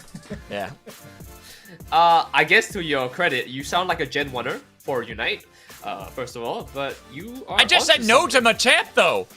Yeah, but you pick Slowbro, you pick Crustle. Like, I said Mamoswine. But Crustle's not in Gen 1. Crustle's not Gen 1, bro. No, it's Gen 1 Unite meta, right? Like, before we had all these weird stuff. I see. Yeah. But to your credit, I would say that I don't even think the Pokemons are the issue now, because if we're talking about the teams itself, Ultimate has been seen to be one of the strongest teams, right? I think the only team that has a right to say anything right now is Banana Peelers in terms of team play. But you saw, Tano, you can back me up on this, how Ultimate can exploit them in terms of their micro skills, right? When it comes to 1v1s or taking smaller fights that isn't a 5v5, Ultimate can be so aggressive and just capitalize on that so well. And right now, it's on full display. All they need to do is just take a lot smaller fights, and then they snowball so hard. And Victory Road's kind of stuck down there. So yeah, I think it's not even a Pokemon anymore. It's about whether Victory Road can play the macro better, and whether they can get more EXP. Oh no! Yeah, so every time he beams now, we're just going, it's Hog Rider! Is that it? Bro, I don't think my voice can contain that, but they have banned out the Comfey on the side of Victory Road here, and I like that recognition. Bingo! He's going to bring out the Alchemy that we actually haven't seen for weeks here in the EUL. Surprisingly. Very surprisingly, but the thing is, just seeing the Venusaur get through, they opted for Hoopa over Venusaur too, so it's like, what do you want to have as your backup? Do you want to go for Alolan Raichu here? Do you want to go for stuff that can get into that backline a little bit easier, such as Leafeon and Dacian? Dive But Crabber. you're still missing a lot of that range, and it is going to be difficult, because if you do not deal with Venusaur, if those Solar Beams continue to land, it is going to be pretty much a Game 2 victory, Ultimate finding another one. And there it is, another Lucario. I'll take my 4, guys. Add to the love that everyone is giving at Nitera. And, well, you and I, Tana, we are still struggling. Sadness. I did see Gengar being covered by Nifl, and of course, Caesar was hovering over Kramer for a short while. They are definitely listening. I think they cannot afford to lose now, and that's why they're picking this up. But, Qatar. That's a full dive comp. That is a full dive comp. That is like, we are, no Venusaurs allowed. Well, the thing is, bro, that Venusaur is going to be a Petal Dance Giga Drain Venusaur. We are going to have a Raid Boss Venu on the field. I'm calling it. It's Nachos on that Pokemon. Hog Rider is Nachos. They love to dive on in and put up a huge fight. That is going to be a Petal Dance Venusaur. Does it matter, though, when you're knocked out in literally the blink of an eye? Have you seen Raydos Venu in the late stage game, bro? But that is an Absolution. Like, that is doubling up on the speedster damage. I feel like not only is Qatar going to be right in it, bro, with Giga Drain in the later stages of this game, and you have Fluffy Cream Supreme in those team fights. Oh, true. Oh, God. It's going to be tough, mate. It's going to be tough for those speedsters. No. All I hear is cope, because what really is going to happen is Hog Rider is going to go in defensively, and get taken down by everyone, but since they all jumped on like Venusaur, Lucario can go in E-speed. That's the plan. That's the plan. Now that's some copium right there. I'm much more in the camp of the raid boss Venu here, especially because there's a Mewtwo Y here. Because if you're focusing so much onto said Venusaur, then you're forgetting about Mewtwo Y, who's also doing a lot of damage from range. And then Lucario he's there for the fan service. It's 4 points, 4 points, 4 points, Yeah, 4 points. What do you guys got? Fan service. That's what I'm saying. It's for the fan service. For the Nitera, the scorecard. Almost there at bingo. But we got to get on to the Skyru and see. Do Victory Road have what it takes to do what the Banana Peelers did before them? Take a game off of Ultimate, or do Ultimate continue to remain the Ultimate team and take yet another series win? I'm gonna be honest with you here, I'm not really sure if this is the right call to bring Leafeon to the bot lane with an EXP share. It's an evolution Pokemon. It still needs to get KOs in order for it to evolve, right? And as you can see here, it doesn't have a lot of sustain. In fact, I would have preferred if Absol was here because it's unaffected by the evolution problem.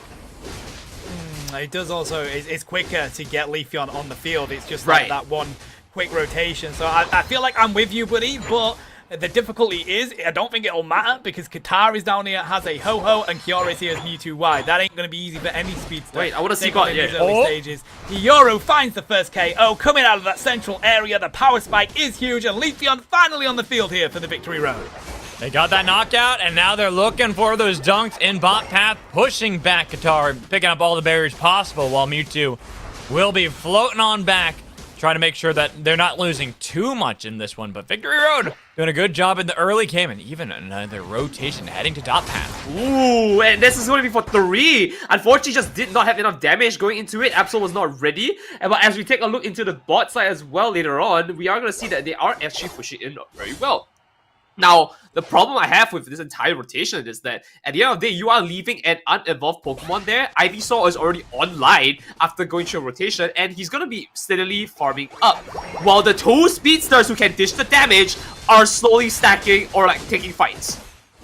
I mean, they do need the stacks, to be fair, but you are right. You've got to try and limit this Venusaur as quick as you can, and it's kind of been uncontested at the moment. In level 6 here, we've got Regidrago about to come on in. They do have the advantage on the side of the Victory Road to take this with these double speeds at those power spikes, with, of course, the Zacian if they want to rotate down here as well. But Greg is here set up already. Kioro as well right now, seeing who can take the hit onto this Regidrago. They're getting some damage onto it. Gonna stop there, wait, and be like, all right, do I need to go back down here and get a little bit of damage? Missing that one. Both teams, it's more them standing around and waiting to see which one wants to actually go for it. Now, gonna make the call. It's gonna be over to the Victory Road, picking up Regidrago, but now Ho-Oh is here. Venusaur right behind them, but they already got the knockout onto Lucario. Trying to see if the Sword Doggo could do more to the bird that's up in the air, getting a lot of flame damage onto them. Now that Alcremie's here too, giving the shields. Venusaur finding that knockout onto the Sword Doggo, and then Piloswine, the next target. Burn, baby, burn from the skies to send damage as they find another knockout, and then Raid Boss Venusaur finding Hoopa as well. Ooh, and you can definitely see how this is going to be very impactful going into this. Level 8 pushing into 9 for the verdant angle. We have Emerald 2-Step on standby here, who needs to just kind of find a nice pickup here, but there's no one to support it. Everyone is on full HP. We're seeing 2 legendaries of Lucario is just gonna well up onto Regieleki, and what can they possibly do with Sylveon here? Absol's at the bot as well, and like, I don't even know if this is enough damage for them. Ooh, Raid Boss Venu's gonna have damage coming at them. There's a Verdant Anger. Look at that HP bar, buddy. Giga Drain saving Hograda for days as they find Piloswine. That is Raid Boss Venu already, and it's not even at that level 12 stage yet. This is just 9 as they continue to put the pressure onto this T1 pad. Has to watch out for the speedster coming from behind. Massive flank here from Hiyori, but it doesn't connect just yet. Giga Drain keeps them on their 4 feet as they back on around here, having the assistance coming in from Bingo. Ultimate are really locking in these middle stages of this game. Guys, I said it before. If you're going to take down the Raid Boss Venu, you need both speedster damage. Both, not supports. Speedster, please, I know they begin with S, but send the right bonds at them. Leafeon and Absol need to be the ones focusing on to that raid boss Venu, because you just saw the power it has. It is impossible for you to take down quickly, and if you don't take it down quickly, then it's going to do so much damage right back at you. As we go into the top pad, and no team has been able to secure control over that Reggie just yet. No, they are fighting for it though, tooth and nail, but looking at how they don't have Grider with them down in the bot path, farming it up. It is going to be a 4v5 fight, but it's only a Piloswine, not the Mammoth Swine, so no Mammoth match, even though they go for the engage to try to see if they can get it in the back line, getting a lot of damage. They nearly got it. Then it's going to be all Creamy, the first one gone, and then they try to see if they can take down anyone else. They got themselves the Regice, and even with the Rekindling Flame to bring back all Creamy, this is the big one. Grider's here. He's ready for it. The slam in. The Angry Beast has decided to unleash with a Giga Drain and taking down Absol as well. Ooh, this is a rough one to say the least here. As we took a look at the levels right now, definitely see that after the entire outcome, we have a level 12 Venu pushing level 13 here. They have the rings on ball cream popped out here. They're trying to take some fights going in. Two down for the side. There's the speedster you were talking about, Magical. The two of them combined with a giant sword and a magic genie has been the damage. Finishing it off here, one more come a little bit close, but just not enough. Lucario coming in with the E-Speed and has the damage, pushing him back here, but he's gonna look very low. The Absol finishing off for one here. Behavior play coming in, but not gonna commit, as now they have to kind of run back here with nowhere to lose. They might just lose another fight again, a strong one. There's the plane coming in, dishing for one and two on the Hoopa.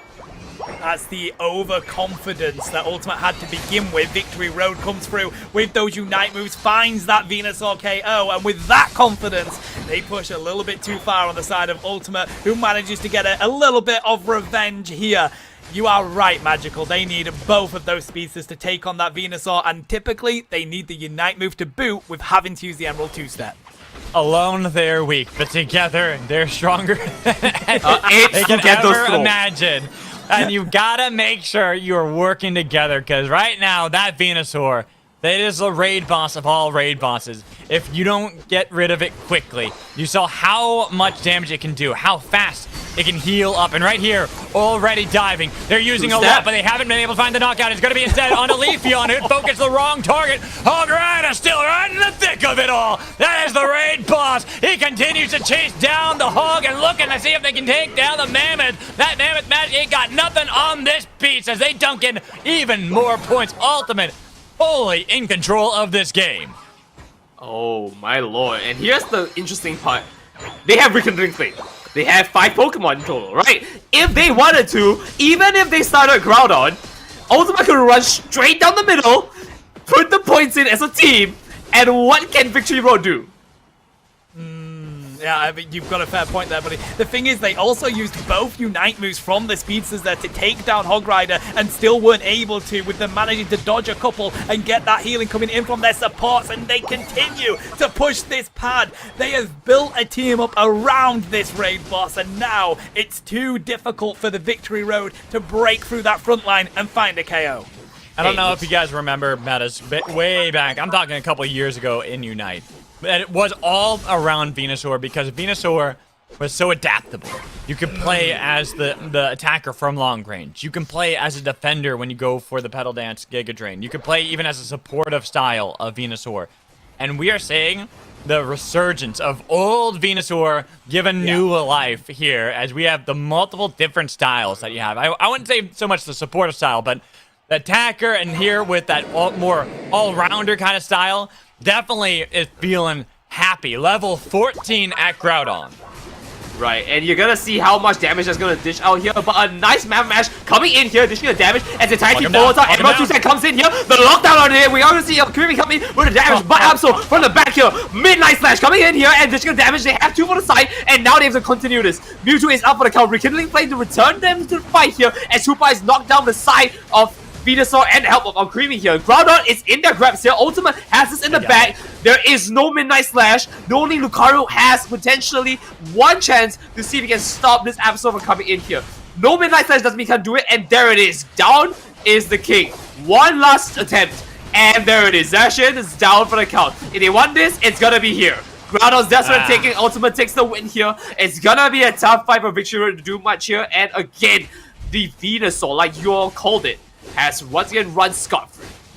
I tell you, bro, it's unbreakable on both movesets. I love it, Magical. I hear what you're saying. I am so on board with the fact that both of the movesets for Venusaur are incredibly strong. How are people letting this Pokemon on Thea Sky Ruins? You have to ban Venusaur, bro.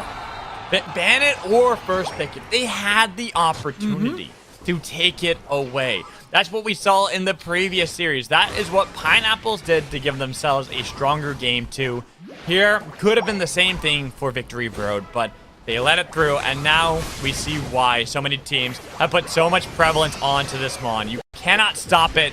You cannot do anything to get rid of it easily. Here with the raid boss style, it's like your one hope is that you use your double speedster to eliminate it immediately, but I think you had a great call out there, Tano. The all creamy gives it so much more renewed life, and then you, Nightera, saying with rekindling flame from a Ho-Oh2, what do? You focus on the Hog Rider, and then all of a sudden it's got all these shields, you do even more damage, knock them out, then brought right back into it, and then reset the fight again.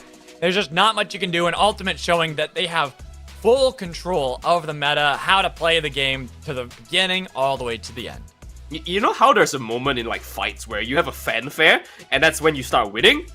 Right? So when we see Li Fyong come in with Absol onto like Hog Rider, it's like Hog Rider. And when Rekindling Fate happens, it's like Hog Rider! And there you know that they have run off like all resources to try and take it down a second time. And that was the biggest issue. I think the problem is not alone the Venusaur. Yes, strong. Rekindling Flame was had a big part to play, I feel, right? They had resources to take down Hog Rider if they committed resources. They don't have enough resources to do it a second time. That is the biggest issue. I would let you talk first, John, but I just want to point out, is that really the case when you see that the Venusaur had 35% of the damage as more of an all-rounder build, then had this, I think, the second most damage that was taken, and then also the second most damage that was healed? Yeah. Yes. But third. Yes. It was close with Guitar. But the thing is, what people often forget, yes, Bingo is there to provide that healing to Hog Rider as well, but Giga Drain does an insane amount of healing, guys, and the more Pokemon that you hit with it, and you want to be right in the center of that fight, you're getting even more healing. That's what we saw from Hog Rider, as they managed to lock in multiple people on that Giga Drain. That 30% recovery there, bro, that's all the power of Giga Drain.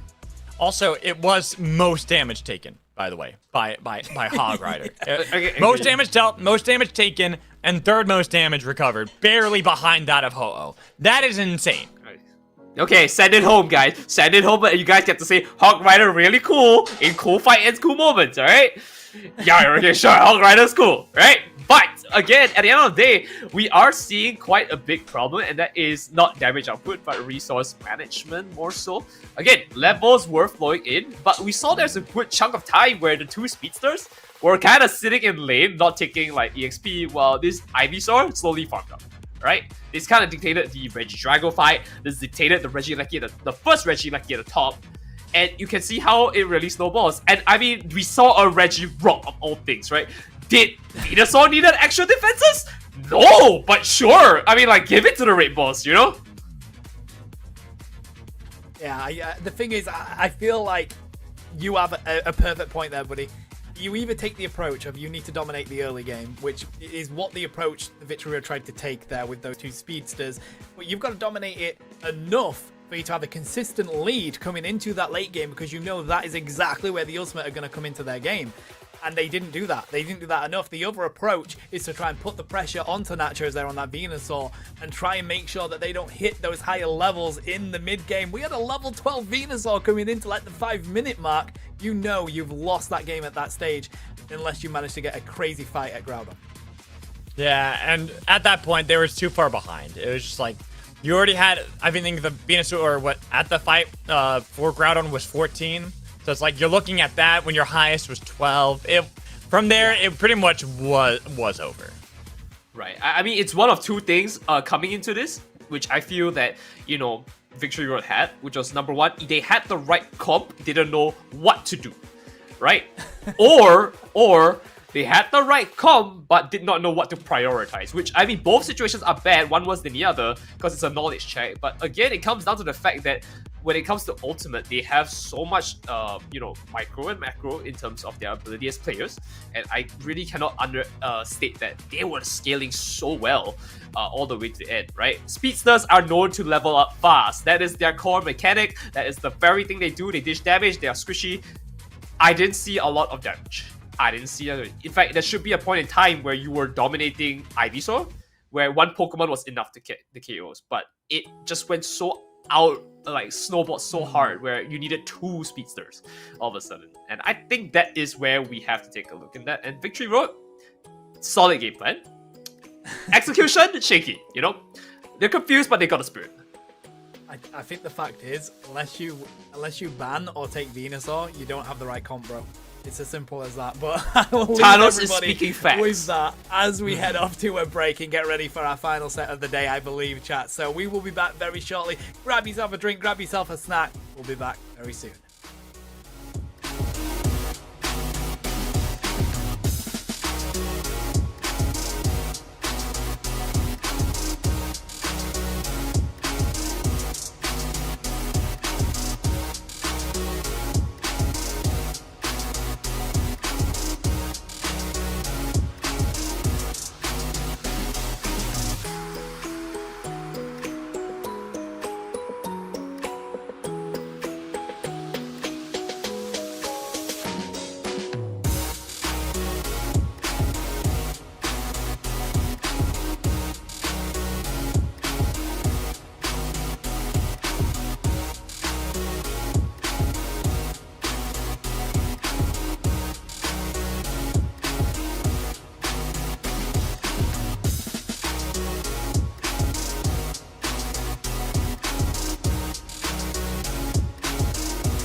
Welcome back, trainers. We've got an exciting one here. It's a run back of the loser quarterfinals from the mid-season battle. Do you like pineapple? Trying to take on banana peelers here. Oh, I thought you were asking me a question if I like pineapple. Do you? I think the answer is definitively yes, I like pineapple, especially after their win earlier today. That 2-1 they got against the enemies, so congrats to them for a big win there, but it is now going up against banana peelers, who are probably riding high off the fact they are now one of few teams that have been able to take a game off of Ultimate.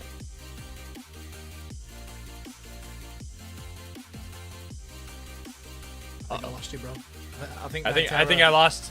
I think Nitera, off of too much success with the Lucario pick, has been banished to the Shadow Realm, and now we have to get. This means that we must get more Cramorant and Gengar picked if we're going to be able to get him out of there. It's gotta. The only way to save Nitera is to pick Cramorant and Gengar, chat, as we go on in to this current status. Banana Peelers here with his 6-3 record. Do you like pineapple? Of course, with their 5-4 record. Just looking back at this, so do you like pineapple defeated banana peelers in the loser quarterfinals with a 2-0 victory? Then do you like pineapple? They had to FF, unfortunately, so couldn't take on the enemies. This is Pineapple, Daddy Leon, Skull TT, Bone, Aaron, Bida Pig, and Beach makes out their team. Top 8 EUIC even for Daddy Leon here. They've actually won on all multiple roles as Daddy Leon. They're a very flexible Pokemon Unite player. I got to see them at EUIC. It was pretty incredible, mate. Yeah, I'm surprised that you're going through this. I thought we'd just go right, like, oh, we know these players. Let's go to the next players. We know these players. Let's get into the game because I'm excited about that. I want to watch these teams play, but we'll go through it here. We got Claxics here for Banana Peelers. We got Charking, we got TB, Indigo, and Cry again here playing for Banana Peelers. We saw them earlier today. Unfortunately, they ultimately lost that series to Ultimate 2-1, but a big boost to their confidence. Taking a game off of Ultimate, only one of few teams that have been able to do so. So they got to be riding high off of that one. But there's now got two great things going up against each other. Two with momentum behind them. which one is going to be the stronger of the two. It does look like we unfortunately lost Nitera permanently to the Shadow Realm, which means if you want to back, pick Gengar and Cramorant. That is the only way to get him back. I'm not just saying that for mine and Tano's sanity, but for Nitera too. I love the fact that if they don't pick Cramorant Gengar here, buddy, they're happy with Nitera being in the Shadow Realm is all I'm going to take from that as we get these bans ready to go. On the side of Pineapple, looking to see a Dodrio ban here. That's so interesting. Ooh, all right. There's a few players, that play a really mean Dodrio. We know Ghatlue very well for that as well. But when you have a player that's really good at that mon, it makes a lot of sense to want to get rid of that and just not have to deal with it. But I'm really interested by this. Venusaur is open, but Latios is going to be the first pick here for Pineapples instead of going for that. And even looking at Banana Peelers themselves, Snorlax has been let through. Oh has been let through. Kragan going for Charizard, and then Eldegoss for Indigo, not going for the strong mons that we've been seeing all day long. This is so up in the air, buddy. It's so interesting. I mean, we don't see much Charizard anymore, which is still very surprising, but it's interesting. I'm 100% with you. I mean, Latios, very strong, not quite Venusaur strong on Fire Sky Ruins, in my opinion. Greninja is picked up in that second spot by Pineapple here as well. This is completely unprecedented as a pick. That is kind of wild to me. I mean, the Greninja really is a throwback to like earlier with Banana Peelers as well, because looking back to the series against Ultimate, I believe Greninja was what they played to win. So taking that away from them, denying that, but we still get, I guess we can summon him back. Nitera, are you here? You got him again. Bruh. Even in disconnect, I still live. I still win. Oh, come on. TV picking up Lucario, bro. 5 points. Oh, frustrating. Ooh, we saw a little bit of the Frustrating. The Cramorant there, but now it looks like it is going to be Delphox, which, by the way, guys, love this pick. So as we've already mentioned multiple times, currently the Groudon buff isn't unstoppable scoring, so you can interrupt it. What's a better way to interrupt scoring on a goal than Fanciful Fireworks by Delphox? That is a great tool of defense. It's really good. I like this read from Banana Peelers. Getting them something like that. We haven't seen too much Delphox, at least as of yet. I am surprised, though, that neither team even touching Venusaur completely through the draft. Like, that is the biggest thing for me. Nothing, like, even with Greninja, Latios picked up by Pineapples. The Delphox here for Banana Peelers. The fact that there's Raid Boss that can do damage from range or be in the thick of battle, not taken by either squad. Look, it's really obvious. Disgusting pick. Like, you were here last match. You know how it is. Yeah, it's a free win. Free win? Facts. Absolute facts. Magical, would you pick up a free win? Yes! Yes! 100%! Yes! Oh yeah, I mean, that's really rich coming from the guy with 0 points on the board. I understand how you feel, but... Hey, I'm the guy who got the biggest prediction of all today, didn't I? Yeah, that is true. That is true. That is true. That is true. But a 1 on the board, it's still a 1 on the board. The biggest question that I'm seeing from chat here is, do we prefer just the fruit, pineapple, or banana? That's what's going on in this set here. I don't know. I feel like I quite enjoy bananas. I'm going to go with banana. What were our predictions? I don't know. Banana or pineapple. That's what our predictions are. We're going based off it now. Everything else doesn't matter. Any predictions that you made before, we're going to throw it out the window. I'm going to let you guys go first. Banana. Ooh. All right, so is that two vote for bananas? And guess what? We're going back I to the swear to God. I swear to Arceus. Let's go. I like some pineapple. I believe in pineapple. Right now, pineapple, they're getting a little bit roasted in the bot path. There's 3 facts of life, bro. Taxes, death, and magical going for the underdog in Pokemon Unite. I'm not even sure if it's the underdog anymore. It just feels like he just wants to pick anything that we're not picking. Max, mate. As we have a look down here, Beach looking still to become Umbreon at this 9-minute mark. Kree again putting the pressure on as that Charmeleon banana peelers seem to have the advantage at the moment, but a rotation from Latios into that top lane. I'm just gonna say it's not my fault you guys don't pick the underdogs. You guys go with what's the easier choices. That ain't on me. That's on you guys, as we do have a bit of a skirmish here on the top path. Charmeleon putting down some fire, but Clefable is able to not only evolve into Clefable, but we'll get back over to the pad, get that shield. We'll be fine for now. Scoreless after a minute and a half between our two teams. Right, and as they go into it here, looking really fired, they're almost dishing the damage out onto our lone Eevee. Still not leveled up yet, it's gonna be a little bit of a problem. And to answer your question, Magical, just to wrap it up, after the Cotton Ball gets KO'd here in a moment, there we go. Lucario might be falling through that, but to answer the question, look, pineapple on pizza, still acceptable by some people, but are you going to talk about banana on pizza? Yeah, that's the hard choice. Look, I'm going to interrupt Tano right now and just say, whatever people like, as long as they don't force it upon me, I'm happy with their choices, if it makes them happy. An easier choice to not answer it at all. Tano, you take it over. I'll take over, bro. Banana on pizza all day long as Pineapple managed to lock in the Regidrago here, giving themselves a decent boost. So now Umbreon is on the field. Quaxly's trying to get away. Furry Dunk has come through for the banana peelers, throwing that down into the pizza that is the T1 goal. I'm still just thrown off by, like, what kind of pizza could you make banana work with? Is it... Just margarita, bro. Banana and cheese? That'll work. Yeah, that sounds... You think yeah, so? well... Because I'm actually thinking of like a Jamaican jerk kind of thing, like like with roasted pineapples. Yeah. So that's what I'm thinking. But we got to talk about this fight right now because that nearly was a full 4v4. But it seems like even though both teams engaged, they decided to back off after the camp had gone. You know, had a few spicy meatballs there coming from Cherry King. Not really hitting their mark though. I don't think this pizza needs it. What they do need is a little bit of unison coming into this Registeel fight. Let's look at that. Beach already pushing himself forward here. We have the first pick on the heavy stand, but this Registeel looking very low. They're trying to find their mark here. No one is picking up on it. There's no way for them to go in. Beach holding the ground for his team to let this one rip down to mid.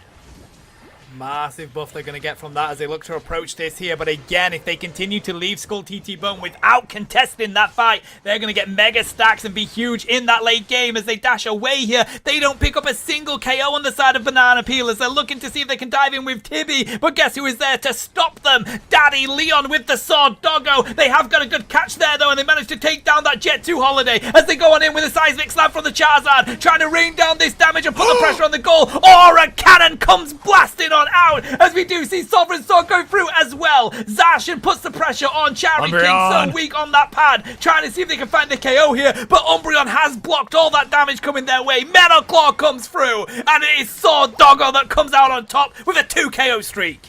And they're going to continue. The Umbreon chasing is going to get knocked out most likely. It's just enabling more and more points, and yes, there will be casualties, but those casualties were a worthy sacrifice here for Pineapple because that gained them so much ground back up against Banana Peelers.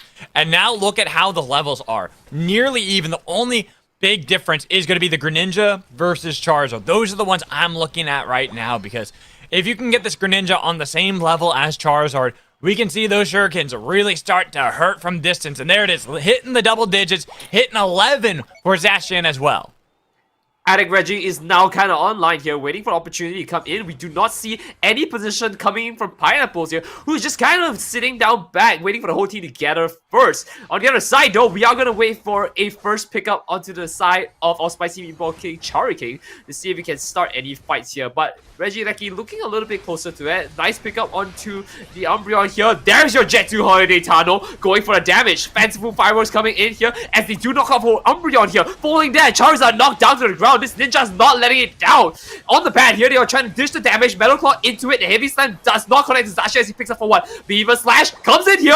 Ninja dash Lucario, and he's almost going down for the count here. That's the first down. Zacian finishing it. Lucario reigning supreme for 5 points. That is massive for Banana Peeler's Magical, being able to cut down that while Sarshan used their Unite move as well. But now they've got to get backed up because Skull TT Bone is here. They are getting those stacks, and we know the facts, buddy. Nothing beats a Jet 2 Holiday, and they haven't done that yet. But despite all these heroics from Banana Peelers, Reggie Lecky is still there. And now Pineapples, they come back in. They get the ultimate prize. Yes, they lost the fight, but it was a Pyrrhic victory for Banana Peelers. Ooh. They are no strangers to love when it comes to scoring points here. And you know the words, and so do I. It's time to dunk. As they go in for it, the Phantom Fibers does lock them out of place, and they're able to completely dominate these points. Let's look at how many points Lucario dunked in there. A solid 50, which means that's a 49 overcap at the bottom here, with Reggie still to their name as well. I mean, who's going to defend this? There isn't anyone to defend it, but exactly. What I do like, though, is the fact that Delphox is massive, buddy. They had their Unite move early enough. It's a low cooldown. Nearly every team fight that they're going to take here, Banana Peelers are going to have that Unite move to defend a pad, to push a pad, to help with that that team fight, to reduce that healing. Ooh. But this is still such a close game right now. Looking at the levels, you're hitting 12s pretty much across the board on the most important players for both Pineapples and Banana Peelers. Only real difference is going to be that 13 for Lucario. And now a nice knockout onto Clefable by the Banana Peelers. They should be able to get rid of that top pad with ease. Getting themselves a nice lead going into our final seconds until we get to Groudon. It's looking really close here. So let's take a look at the numbers real quick here. 185 to 244. On the side, we're leading Banana Peelers in points and, of course, in levels as well. We are seeing them kind of scaling back into the 12s a lot faster than Pineapple, who, by the way, after saying that, 2 13s on the board for Pineapples. All the Unite moves online. Everyone has that except for our dear Charizard, who's not going to be able to hold their hand. And that's going to be a problem because we all know how much that saves for a family of 4. It's true, buddy, but it is quite a low cooldown. They're trying to see what they can get with experience here, and this is why I don't care what anybody says. You can nerf it into the ground if you don't touch the nerf on the Unite move, and if you don't touch the cooldown of that Unite move, Charizard will always be justifiable to pick up. Groudon is now on the field, and all Banana Peelers have to do is stall out a little bit here until Charizard does have that Unite move. Star was attempted in the back line. They have a huge shield, but that Umbreon was able to give themselves the shield to survive, and then the Sunburst! Goodbye, Delphox! But the Greninja might be traded. This is going to be the dash back. Finally taken down. They got themselves onto Umbreon, but look at the Greninja getting the shields, while there's the dunk from Charizard to get rid of Latios, and the chase down. This Charizard from the heavens, descending the damage, burning through Pineapples, roasting them to cinders, while respawns are going to be there for Pineapple. It is going to be a miracle they need if they want to steal away Groudon from Banana Peelers. 50%. They're so close. They're keeping the Sword Doggo, but now Umbreon's there. They could somehow steal this away, but Fanciful Fireworks getting burst damage. It is gone. Clefable can't do anything. And with Groudon picked up, Banana Peelers surely have victory for game 1. It's a little bit close to say here. 1 minute is still on the clock here, but after that pickup here, could be hard to defend against this here. 280 points, another 100 to the top. It's going to be a tough one to even go back at it. It is not impossible because the buffs are still there. So if they take a KO, they can get the points. But you saw how much damage Charizard do. We saw it ourselves, right? 50 pounds of damage, and that's 200 pounds for a family of 4 KOs. It's waiting to happen. We've got 2 on the board. 250 pounds for a team of 5 here on Pokemon Unite, buddy. And again, we see the power of these Unite moves, buddy. Greninja, this is why I am loving Flame Charge Delphox on Fire Sky Ruins right now. It makes it harder to catch. You have a Unite move that is constantly spawning in. Beach ain't going to be scoring that anytime soon. A huge pickup by Banana Peelers to bring in 2 low cooldown Unite moves that really affect these team fights.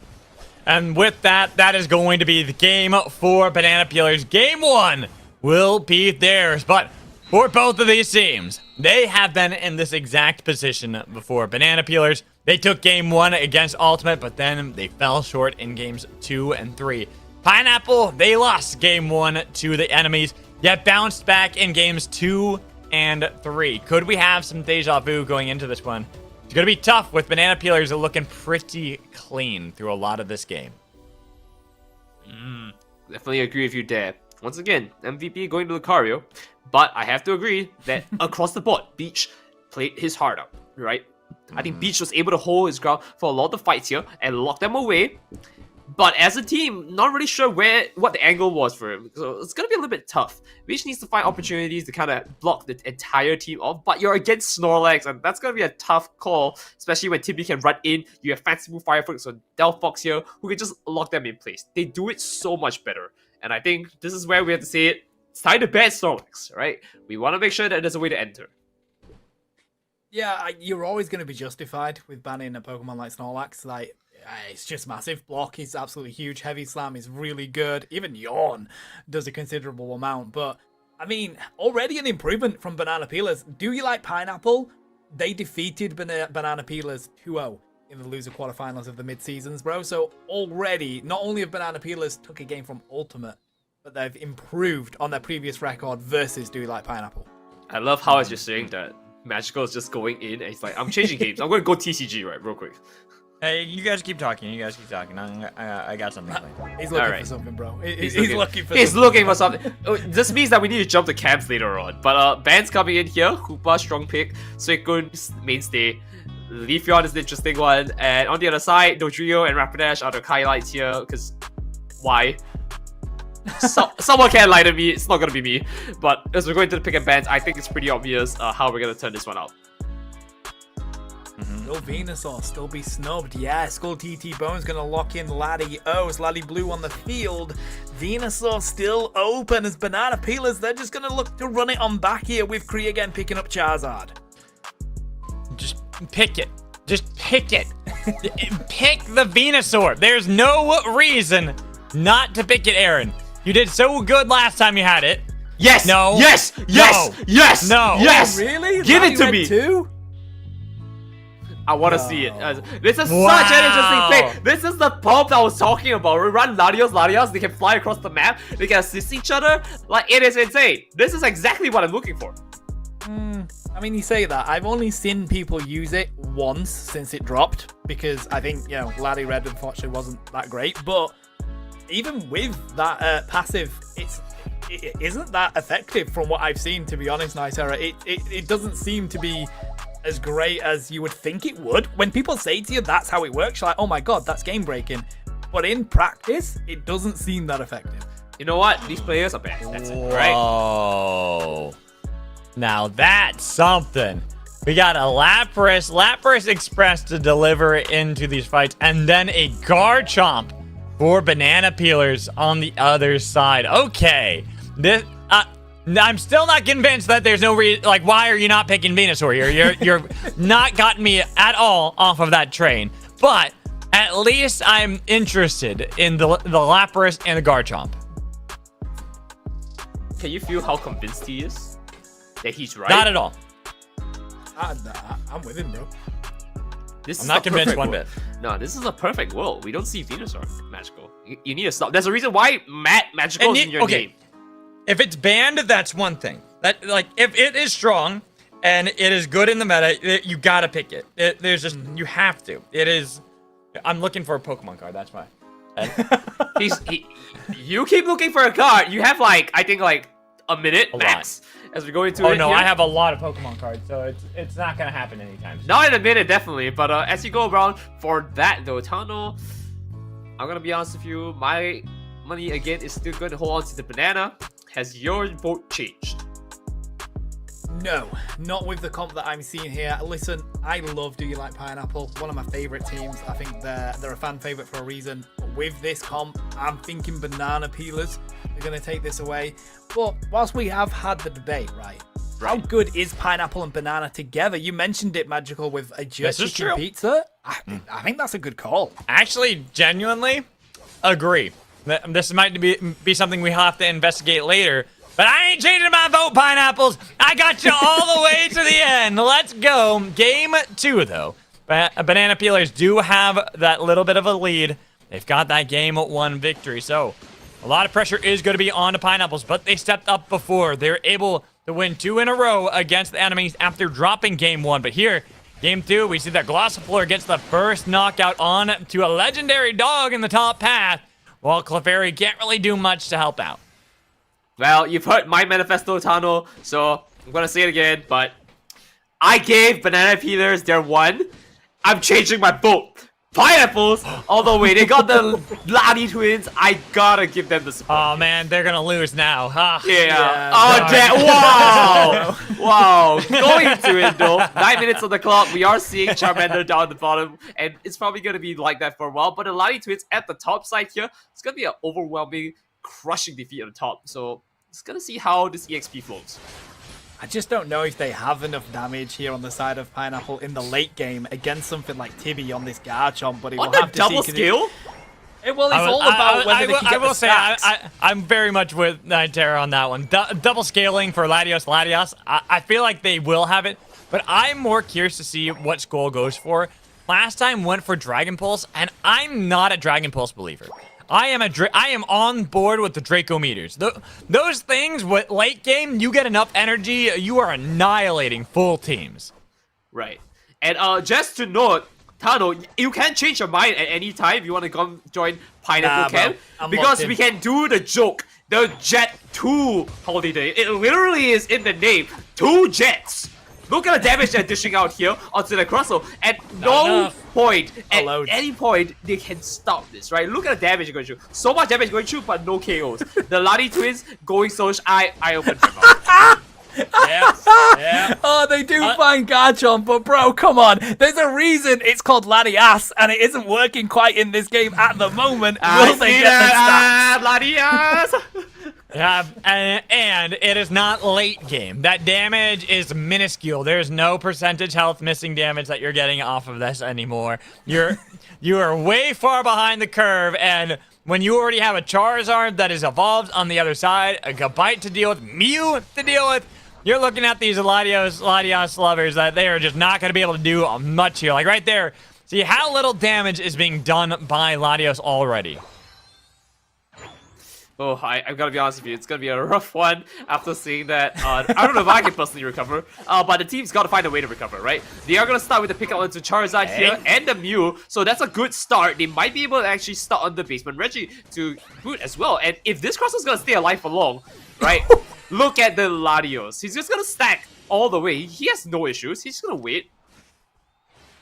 I do think Latios will be a problem in the late game, buddy. Because look at that! It is Skull, but it's all about the power of the Garchomp that's now on the field as well. Charizard's got their Unite move ready to go, buddy, as they look to dive on in against them both here with the Seismic Slam headbutt, throwing them to the floor, and they're just going to burn them to a crisp here, Magical. Why'd you have to throw it to me? I'm already crying as it is right now.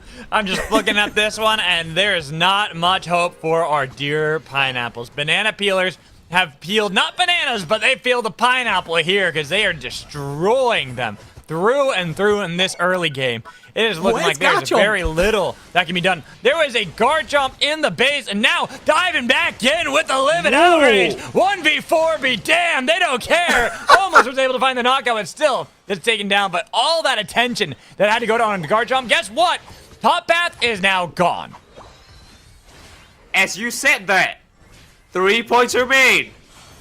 Just want to point that one out. But you're absolutely right. But can we talk about the fact that Latios and Latias' passive ability, where they can fly to each other, that was so crucial in the fight at the bottom, right? Where they were almost able to pick Banana Peeler's Reggie Ice. That's an important thing that you're going to see later on, because there's going to be a fight where they can commit to losing one of the Pokemons, one of the twins, and somehow he's back on the field. I'm calling it now. That will be great later. We're still not at that point, though. We're still far from it, as a Rebel Rouser has been popped. They are trying to dive onto the top pad, but guess what? They've already got to deal with this Charizard, and when you're trying to dive this late into... It's not even late into the game. It's only 5 minutes in, but it feels so late because you have double 11s for the Dragons, and now they're diving into the fight with Lapras. Double Unite through the power of the Loch Ness Monster, but this Plesiosaur is not so easy to take down. They turn it right back around with a double knockout for Latios, diving in, looking for another. Make it 3. They could make it 4. Latios steals it away. See, we made it to that point, right? The Lottie twins came together. Back me up, Tano. Back me up. You do have a good point, and I feel like the issue is Banana Peelers got way too confident with that, bro, and unfortunately gave away too much experience to these laddies now, and they're going to be feeling comfortable coming into this next part. But still, Banana Peelers, bro, they got the points, they got the levels, and it's not going to be easy coming down to those final few moments of this game. I'm sorry, no love for Beach on that one. That was some insane Lapras play. Like, let's be real. That's what won that fight for Pineapple. No. Pretty sure it's the Lati twins, or if you want to put Lat in there as well. Lapras, Latios, Yeah, sure, I'll give it to you. The Lat trio. The Lat trio, buddy. I mean, right now though, this push by Banana Peelers is risky. Don't allow them to have more stacks here. Seismic Slam's going to come on through as they're looking for the KOs, but they get annihilated instantly. Why are you pushing this? It's under that 5-minute mark, buddy. Tibby goes down as well. You have handed way too many KOs over to Latios at this moment. Here comes the Eon Blast. That's going to find Mew, and Banana Peelers have basically opened the door for Pineapple to be able to take the lead. All right, we're getting the 2-minute mark, right? All right, no, Magical, you go. I was gonna say again, Beach, insane Lapras play. You go next. Oh yeah. Yeah, and so I'm gonna call it here, 3-minute mark. Tano, Magical, you are free to change your vote, but it looks like the Lati trio are doing their best to win. Nah, bro. I'm Last not chance. changing, bro. I'm locked in. I'm locked in. Banana Peelers all the way, bro. I'm locked in Pineapple. I ain't changing. I'm locked into the believe Lati trio. You guys can figure out which side that is. Which side that is? It should Bro, be I'm the Tibby Lati believer. Trio. It should be the La La La. Because that's what this is. That's how it is right now. I feel like that's Nitera right now. Just La La La. I'm not La, la, listening. That's so true. Bro, you guys are wrong. We have a tied game here at 2:37 between these do. two teams. This is absolutely ridiculous. Laddie Blue is 14 on the field for Pineapple. Ooh, that's gonna be the big thing. If only you could see their energy. But what we can see is this Registeel being taken by the Banana Peelers, who's gonna get the slip on them. Though I think Pineapple has positioned themselves, they're postured really well to take another fight if they come in one at a time. Let's see right now. Because here's gonna be the push. They already found themselves a Crystal. But he's got himself a shield. They try to get the Luster Burst. That's a lot of damage on top of him. Healing up, though. Not even going to pop the Unite. Holding on to that as long as possible. But Beach taking a lot of damage as well. Has to slip out of there. Make sure they are still alive for Groudon. It's gonna be a tough one. They have positioning again, right? Latios wants to sit at the back here. Lapras has to go to the front. And that way they can start a fight. But there's this dangerous Charizard who can send them back into a beautiful holiday. Oh, managing to get a good damage onto Zacian here. They're able to find the pick. Tibby is so weak, they have to decide to go on back, but Banana Peelers are diving in. There's the Seismic Slime if they can find the Latios, but no, they do find the Clefable. They take down Beach. Now it's only the Latias to provide the assistance alongside Latios, but they're going to blast them here as Charizard is sent packing. Mew coming in with a 2 KO streak if they can find Skull, and they do, but Skull finds the KO in return. It's an ace as Banana Peelers are going to look to score these 200 burgers with Clefable only the one to stop them. That was a 4v5 fight. There was no Tibby there. He got knocked out way earlier in it, and yet they still bring back that fight off a huge play from Kree again. Huge from how they were able to position around King as well. That Mew, the damage they unleashed. And remember how I said before, I'm not a big fan of the Dragon Pulse. That's the reason. Low range on that compared to the Draco Meteor, and it got punished by King right there, already getting this damage on Clefable. Another attempt at a fight at Groudon. 30 seconds remain on the clock, and there's a lot of low health bars. But who's going to be the first one to pull up? Going to be Latias first, but then turned back with a double guard chop. It's gone. They even were able to get the Eldegoss, but now that Mew damage all the way out of the zone, and they're still healthy. Here comes Charizard, leading the pack, leaving only Beach, and secured. Banana Peelers pick up the victory. They will beat the Pineapple Squad 2-0. I never doubted them one bit. Banana Peelers all the way. Woo! Bro, I tell you, I was never switching. I was a massive Banana Peelers believer coming into this. Unfortunately, that Laddie Red doesn't match up to what people expect from it, although I will give it to Skull TT Bone. Really cooking on that Latios, buddy, but Banana Peelers, Tibby, all the way, bro.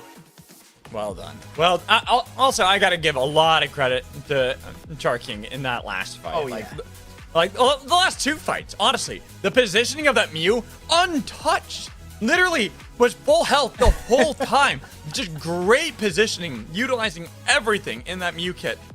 And dodging, and this is why, again, going back to, like, I'm going to be critical of Pineapple, they should have gone for the Venusaur here.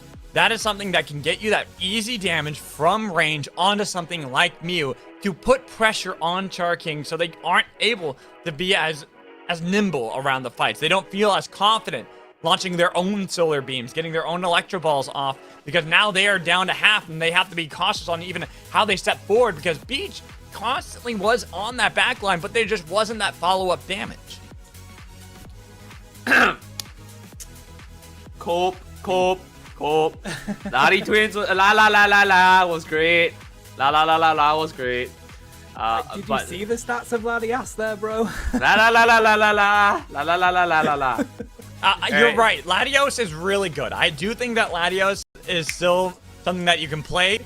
We can come back to Latios another time. There's me. There's Tano. And then Magic was like, we're in the middle. No, I'm not in the middle on Latios. Let's just push that. Let's push the Latias and move it somewhere else. That's not on the Sky Runes. Yeah, it's not that great, buddy. If you're going to pick a supporter, you have the only reason for you to realistically pick both is for the double Unite move to come through, because we saw it obliterate Charizard at one point. That was beautiful. That's the only reason to pick both, and to be honest, it ain't worth it. Pick up another supporter. It's not worth it, bro. Now, can we just zoom into that moment where like the double Eon Blast came in together? Like just zoom into that one moment in the game. Like that's all that matters. So, would you rather have that, or would you rather just have a Draco Meteor Latios with a Venusaur that can go raid boss Venusaur that we saw earlier, where now you're unstoppable and nobody can knock out this Pokemon because they just don't have the damage to do so? So I'm on like la. Tano's like nah, and then Magical's like Venusaur baby, let's go. It's because Venusaur is really strong right now. Come on. Why are we not picking Venusaur? Well, what we do have is an interview with none other than Kree, who's going to come on in and talk to us about an amazing match that they just had there. Kree, can you hear us, buddy? Yeah, I can hear you. Hello. You hear me? Hello. Welcome in, mate. How are you doing? I mean, a huge shout out to you, buddy. I did notice that you mentioned in the chat, I believe, that you were playing kind of off-role today, right? How did that feel? Yeah, I'm actually the tank player, but since our jungler is not in Europe currently, I had to hold this spot somehow. But somehow it's working. All right. So I gotta say you did really well in the series, and you also were able to get a win earlier off of Ultimate, and then pick up this 2-0 against Pineapple, who they themselves had gotten quite a big win over the enemies earlier. So how do you feel things are going to be going forward? Like, now that you've gotten this big, yeah, it wasn't a series win against the Ultimate, but that's got to be a big confidence boost, right? Especially because you said you were playing off-road today. Yeah, surely. The thing is that I think it's a bit early to say how will we go in the future. Because we still have to try a lot of stuff and we have to change something shortly. But I think that we demonstrate that Ultimate are not unbeatable.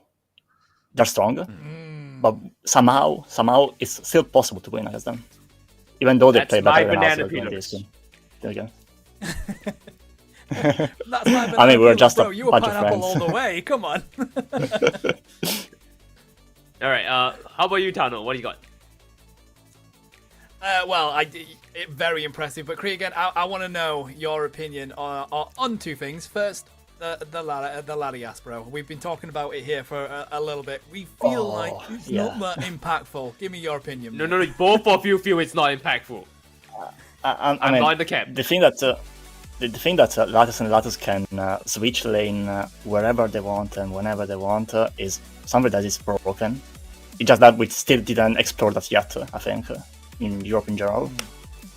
But I have to admit, Dragon Cheer plus the Dragon Pulse, oh my god, what damage was that? I got one shot twice, I was like, what the hell? Yeah, those are strong. Those are really strong. I think it was the double Unite that actually hit you. You got Dragon Pulse into also. double Ion Blast. So it just nuked you instantly. Blasted Like, Telling you, it's good. Telling you guys. Right, but yes, I think for surely me, they struggle into assassins. Exactly. Yeah. Right. But from me, I guess this is a question not specifically for you, but for Banana Peelers as a whole. That especially since after we get off the ultimate game, like what are you guys? What are your plans moving into EUL, and like how do you think you guys can top the charts? Because I think Banana Peelers, after today, has a very strong chance to be at the top. If they have one chance to fight Ultimate again, what are you guys gonna do differently? Okay, first of all, thank you so much for the Borsa. But I have to give you a really bad news, because we're just a bunch of friends that do stuff day by day, and we have no idea what we will do in the future. So, I'm sorry. That's fair. He gave me the slip. I mean, impressive anyway. Even the fact that you don't consider yourselves to be proper pro players, but you are in our eyes. You're fantastic, and we've loved seeing you compete, buddy. So a huge shout out to you. Thank you so much for coming in for the interview, and a huge shout out to Banana Peelers, not only getting the win against Do You Like Pineapple, but also taking a victory away from Ultimate and showing them as valuable and they can be beaten, mate. So GG's to you. Thank you, thank you. I think we do need to end off with some shout outs now, because Yes, that we is do. our last game of the day. And of course, we'll do some shout outs and then we'll end it off for week 11 next week. So stand-ins will get up on the screen as well so that we can show you where they're currently at. This is it. Ultimate still there with a 10-0 record. A 10-win streak is absolutely ridiculous. Cafe Du Martin really trying their best to catch them up, and then it's very close as we get further down that leaderboard there, Magical. Yeah, the enemies, they had that loss earlier today against Do You Like Pineapples, and then Banana Peelers, well, they had to play twice today. One was against Ultimate. They at least shown just how good of a team they can be and that they are moving up in the standings. Sticking right behind them at 7-3, and then Victory Road, they too face off against Ultimate today, and unfortunately for them, they did drop that game, so they are effectively tied with Banana Peelers, Nitera. Yeah, we don't get to see some of the games here, but as we go down the list, the Victory Road, strong showing, just didn't clinch it out of this one, putting them at a 1-loss streak here. Crash Out GG following suit there. We also have Mia Familia, which hopefully we'll get to see next week, coming in a little closer. But for the rest of the teams here that we don't get to see, I'm not going to comment on them too much here, but Do You Like Pineapple was the last one here on 5-5. An even scoreboard. Let's see if we can tip the tides next week. But otherwise, these are your standings for this week. Next, we have week 11. And of course, there's only 12 weeks before we go on into the playoffs. We're very closely there, chat. And week 11, having a look at the games that we have up and coming. Banana Peelers are going to take on the Victory Road. A very close battle there on that side of the leaderboard. Do You Like Pineapple are going to take on Mia Familia. Ultimate have to take on Cafe Du Martin, who are currently the team right behind them. That is going to be electric, is that game. The enemies take on Plus Ultra, and I believe Verbs Esports have a bye week. And then we've got Shawarma Squad taking on Los Duros, and Azeri Esports taking on Crash Out GG. Those games are going to be pretty high, Magical. I mean, everything is gonna pale in comparison, unfortunately, to Ultimate versus Cafe Du Martin. It's like you hear all these other ones, and you're like, "Those are good games. Those are good games." Then you hear oh, okay, 1 and 2 are facing off against each other as we're getting close to the end of our season. So, and now seeing that Ultimate can be bested, they can be beaten. This has got to give a lot of confidence to CDM on how they can approach that series and how they're going to change things up, especially because with a change in all the things meta-wise when it comes to the changes of Thea Sky Ruins, the ban changes as well, meta shift up with a lot of buffs and nerfs. Venusaur, I swear, if they are not banning it or first picking it, I'm going to have to fly over to Europe myself and have a word. Just saying.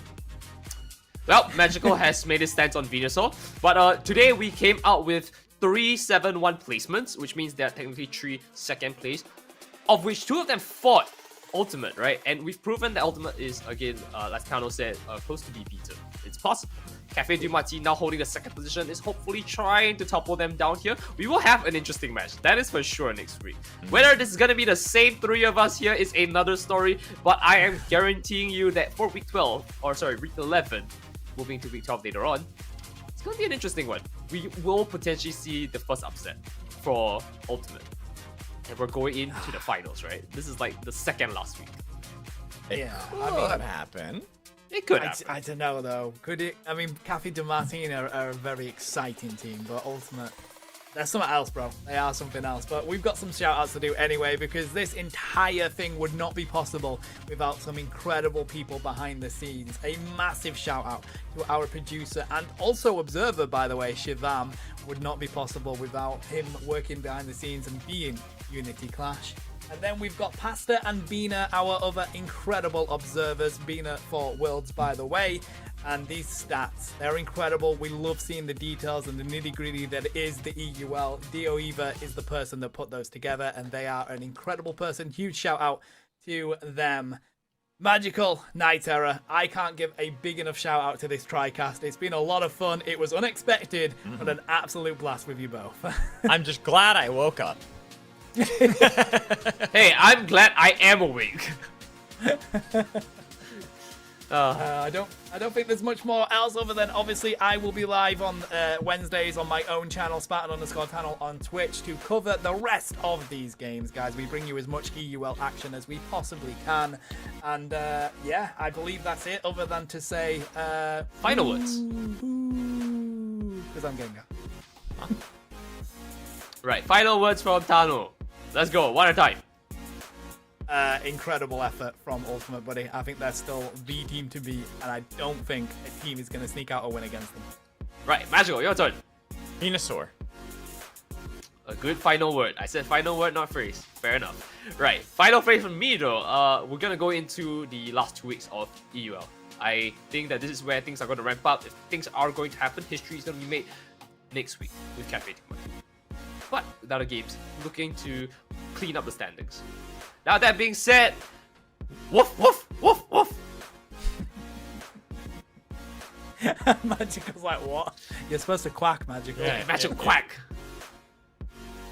Is this the Bart Simpson thing? It's like, say the line, say the line. Say the line, hurry up. Yay! And instead of the boo-hoo for Gengar, I'm just going to say Latias for a reason. That's going to be it from us, chat. Thank you so much. Have a good morning, afternoon, evening, wherever you are. We will catch you next week. Bye.